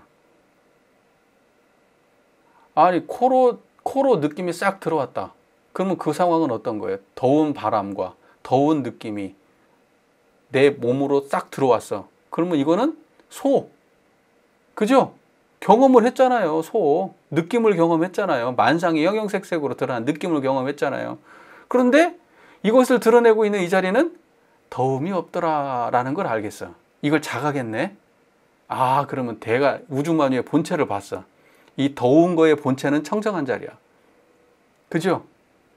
그러고 난 다음에 이걸 갖다 자각하기 전에 더웁자마자 짜증이 막 올라왔어. 짜증이 올라왔는데 청정한 자리를 자각하니까 청정하면 청정한 자리에 머무르니까 더운 것이 더운 그대로 아무 문제 없더라. 이렇게 됐어요. 그게 유무를 본 거예요. 그리고 방으로 딱 들어왔는데 드디어 시원하더라. 시원하니까 기분 좋더라. 마음이 이렇게 변해갔구나. 이게 유무를 보았구나. 그런데 시원할 때나 더울 때나 한결같은 이것이 무엇인가? 이게 대짜리구나.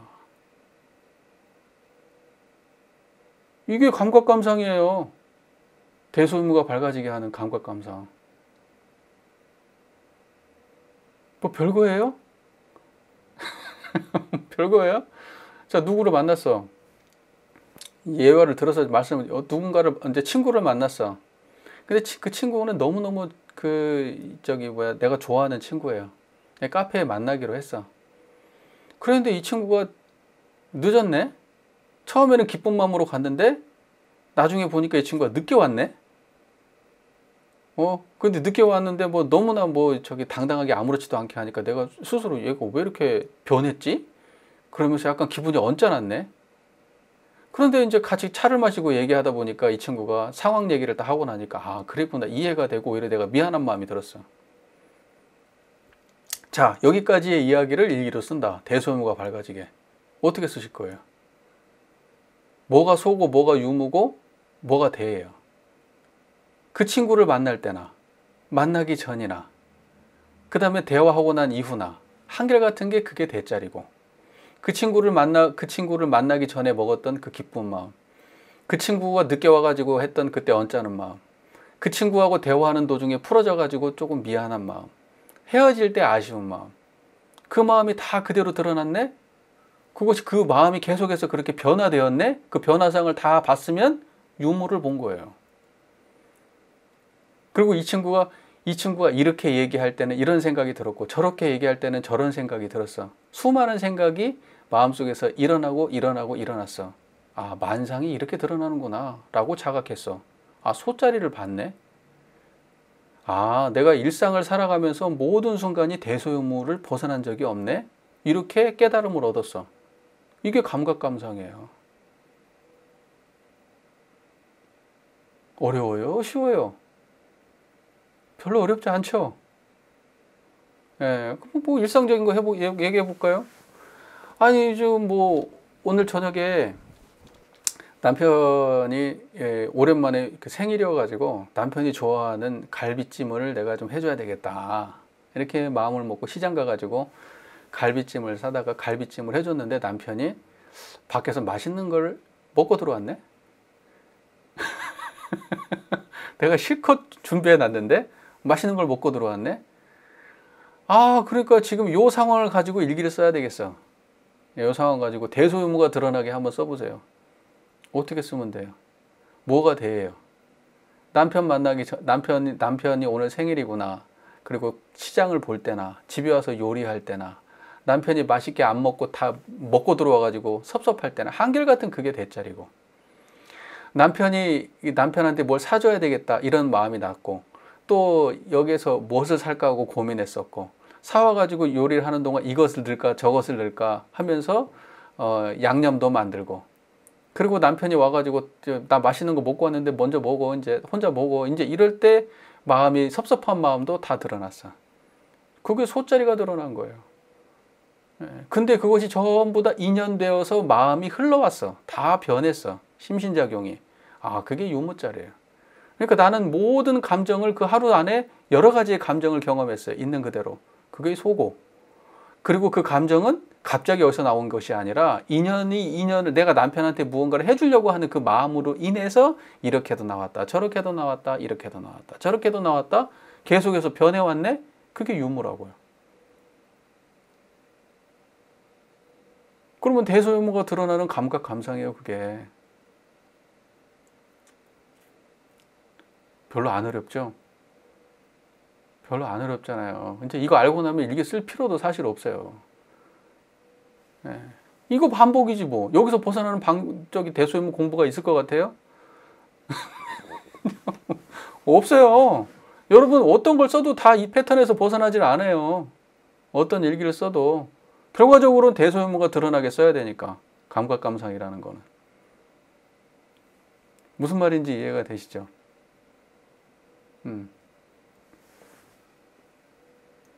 아니, 또 하나 더 해봐요. 오늘 일기 많이 쓴다.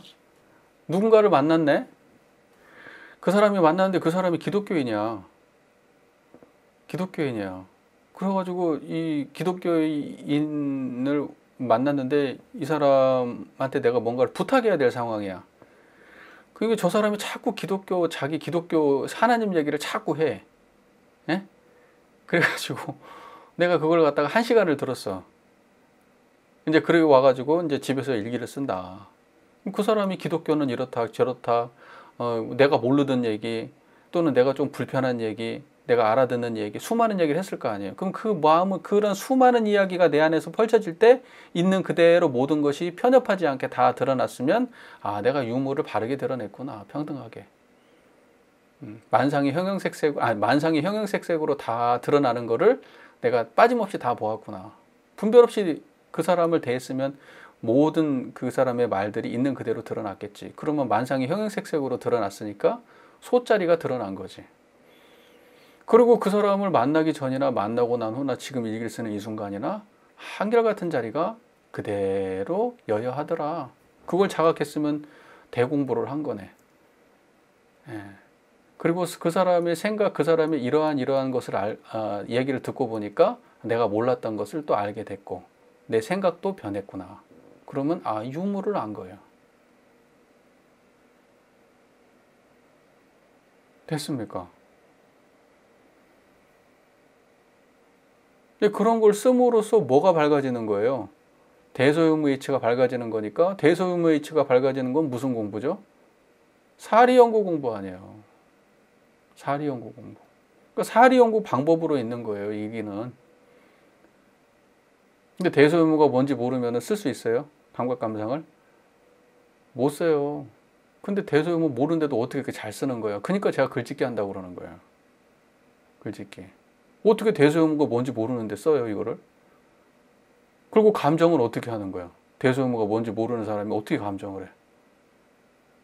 그러니까 쓰는 사람도 웃기고 감정 받는 사람도 웃기고 감정 받는 사람도 웃기고 감정해주는 사람도 웃기고 그런 거예요. 그러면 묻는 사람도 대소유무와 관계없는 그냥 일상의 질문이고 그냥 어떻게 하는 게 좋아요? 어떻게 하는 게 현명한 거예요? 그러면 대답해주는 사람도 자기 경험에 의해서 대답해주는 거예요. 그냥 자기 경험에 의해서. 그 사람의 행위가 맞냐 틀리냐를 분별하려고 일기 쓰는 게 아니에요. 대소유무를 밝히기 위해서 쓰는 거예요. 사리연구 공부 시켜주려고. 그런데 우리 일기감정은 뭐예요? 그럼 그렇게 행동하면 안 됐지. 이러려고 쓰는 거 아니에요. 그건 그렇게 이해를 했었어야지 그때. 그렇게 하니까 그렇게 한 거 아니야. 그럼 그렇게 하지 말고 다음부터 이렇게 해야지. 그러네요. 이런 결론 내려고 일기 쓰는 거예요? 자, 그 다음에 심신작용 처리건이라고 했는데 심신작용이라는 것이 뭐예요? 심신작용 처리. 그 심신이라고 하는 것도 육군이에요, 육군. 육군 동작을 쓰는 거예요. 그 육군 동작을 쓴다는 건 무슨 말이에요? 내가 어떻게 생각하고 내가 어떻게 판단하고 내가 어떻게 보고 이런 걸 쓴다는 거예요. 그 사람이 어떤 분별을 가지고 살아가는지를 쓴다는 거예요. 그러면 분별의 흐름이 보일 거 아니에요. 분별의 흐름. 그 분별의 흐름을 자각하기 위해서 심신작용 처리건을 쓰는 거예요. 그래서 전기에 집중적으로 써보면 공통된 패턴이 드러나요. 여러분 지금 여기 남편분이 계시거나 부인분이 계시거나 자식분이 계시죠? 그분들의 행동 패턴이 매번 다른가요? 아니면 대충 아나요? 대충 아시잖아요. 이럴 때는 어떻게 행동할 거다. 저럴 때는 어떻게 행동할 거다. 대충 아시지 않아요? 근데 그 사람을 행동 대충 알지만 내가 맞춰서 안 하죠. 내 맘대로 하지 그냥.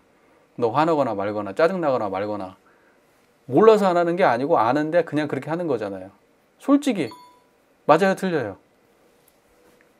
여러분이 누군가를 보면 그렇게 알듯이 여러분 스스로의 내면도 별반 다를 게 없어요. 뻔해요, 뻔해. 대부분 보면은 탐진치의 문제에 착심에 끌려가지고 있는 거예요. 분별성과 주착심의 문제에 끌려가지고 있는 거예요. 그 종류가 조금 다른 거지. 어떤 사람은 사랑에 끌리고, 어떤 사람은 돈에 끌리고, 어떤 사람은 명예에 끌리고, 자존심에 끌리고, 그런 것만 좀 다를 뿐이지 뭐가 다르겠어요? 여기 중생들이 다 똑같지. 맞습니까? 그거 파악하려고 쓰는 거예요. 그거 파악하려고. 그래가지고 다음부터는 그러한 중생심의 욕망의 패턴, 분별의 패턴, 주착의 패턴을 자각해가지고 끊으려고 심신작용 처리건 기재하는 거예요. 무슨 말인지 이해가 되십니까? 그러면 그거는 뭘 알게 됩니까? 결국 자기를 아는 거예요. 결국 자기의 심신작용 처리를 아는 거예요. 내가 어떻게 해가지고 처리를 하게 되는가. 그래서 내가 인생이 이렇게 꼬이는구나. 맨날 이런 패턴으로 살아가니까. 그걸 자각하려고 쓰는 거예요. 그 자기 자신을 아는 것이 가장 큰 지혜예요. 그것이 바로 사리연구 공부가 되는 거예요. 12이해가 밝아지게 될 테니까. 내가 무엇 때문에 인생을 이렇게 사는지를 알게 되니까. 근데 자기를 그렇게 관찰하게 되면 결국 무엇을 알게 되냐면 타인도 알게 돼요. 부처님의 지혜라는 게 수많은 사람들의 이야기를 종합하고 관찰해가지고 종합적으로 뭘 만들어내가지고 한 게 아니에요. 대종사님의 지혜라는 게 수많은 중생들을 경험하면서 쌓인 지혜가 아니고 당신 내면을 관찰해서 당신 내면의 문제를 해결해 본 지혜인 거예요. 왜? 그거 내 내면을 해결해 보니까 중생들도 다 거기서 50보 100보인 거예요. 예. 그러니까 자기 문제 해결하면 남의 문제 해결할 수 있는 거예요. 중생이 다 거기라니까요. 됐죠? 그 다음에 또 뭐라고 됐죠? 내가 돈을 어떻게 지출하는지. 결국 그것도 자기 자신을 아는 문제고, 내가 어떻게 하루를 갖다가 허망하게 시간과 가치 있게 보낸 시간이 있는지 그걸 파악하는 것도 결국 자기를 아는 문제예요. 그러니까 정기일기법이라고 하는 게 결국은 뭘 알게 하기 위한 거냐? 사리 연구 공부인데, 결과적으로 사리 연구 공부인데 내용을 몰아보니까 결과적으로 나를 아는 게 사리 연구 공부인 거예요. 그러니까 사리 연구 공부라고 하는 정기일기법이라고 하는 거에 사리 연구 공부법이라고 되어 있는데, 막상 정기일기법을 전부 다 내용을 훑어보니까 나를 아는 공부예요. 나의 12이해를 아는 공부. 나한테 내 안에 있는 대소유무와 12이해를 바르게 판단하고 아는 공부. 그것이 지혜다 이거예요. 사리 연구 공부의 깊은 거다. 근데 그것을 알면 뭘 알게 되느냐? 인류를 알게 되는 거예요. 인간을 알게 되고. 그러지 사리 연구 공부가 무슨 뭐 어디 외부 지식을 많이 얻고 막 이런 게 아니에요. 뭘 많이 알고 뭘 잘 고치고. 뭔 말인지 이해가 되십니까? 네, 자 정리를 좀 해보죠. 상시일기법하고 정기일기법 오늘 공부를 했는데, 일기법이라고 하는 거는 결과적으로 정기일기법은 우리 무슨 공부라고 해요? 정기일기법이라고 하는 거는 사리 연구 공부 방법이고, 상시일기라고 하는 거는 작업 취사 공부 방법이고, 정기일기가 됐든 상시일기가 됐든 법신불 이론상을 채받아 하는 공부여야만 하고, 법신불 이론상이 드러나지 않은 방식으로 되면은 그거는 바른 공부가 아니라는 거고. 여기도 잘 이해가 되셨죠? 그리고 이 일기법이라고 하는 거는 그 자체로서 의미가 있는 게 아니라 우리가 추구자고 하는 목표를 달성하기 위한 도구로서 의미가 있다. 그러니까 맹신해야 될 대상이 아니라 필요에 따라서 응용하고 사용해야 될 대상이지, 모든 사람들에게 똑같이 이거 가지고 그 법의를 평가하거나 모든 사람들이 그냥 매일 그냥 이거에 매달려 가지고 써야 될 그런 구성물로서의 일기법이 아니다. 이거를 조금 이해해 주셨으면 좋겠어요. 그래서 조금 일기법을 대하는 여러분의 마음이 가벼워졌으면 좋겠어요. 막 무겁게 그냥 막 처절하게 막 피 터지게 공부해야 될 게 일기법이 아니고, 편안하게 대해야 될 그러한 대상이다. 그렇게 좀 받아들여줬으면 좋겠습니다. 어떠세요? 전반적으로 이해가 잘 되셨습니까? 미진한 점들도 이제 많이 있었으리라고 생각을 하는데, 제가 이제 영상을 일기법은 뭐 오늘 한 것만 다가 아니고 그전에도 일기에 관련된 영상도 올려놓고 한 게 있으니까, 제가 매번 똑같은 내용을 무슨 뭐 원고를 가지고 하는 게 아니고 매번 그때그때마다 했던 말 하고 어떤 데는 안 했던 말 하고 막 그래요. 약간씩 달라지고 그렇습니다. 큰 틀에서 달라지는 것은 없지만. 그래서 이제 다른 영상들도 뭐 참고해 보시면 뭐 나쁘지 않으실 것 같아요. 그러나 먼저 지금 오늘 저희가 공부한 것들을 반복적으로 먼저 공부해 보셨으면 좋겠습니다. 괜찮으신가요? 네. 그래서 감각감상과 시비예와 정의 불의, 이런 것들이 잘 드러나도록 일기법이 활용되어서 여러분들의 3대력을 양성하는 공부에 도움이 되었으면 좋겠습니다. 오늘 공부는 이 정도로 마쳐도 될까요? 네. 감사합니다.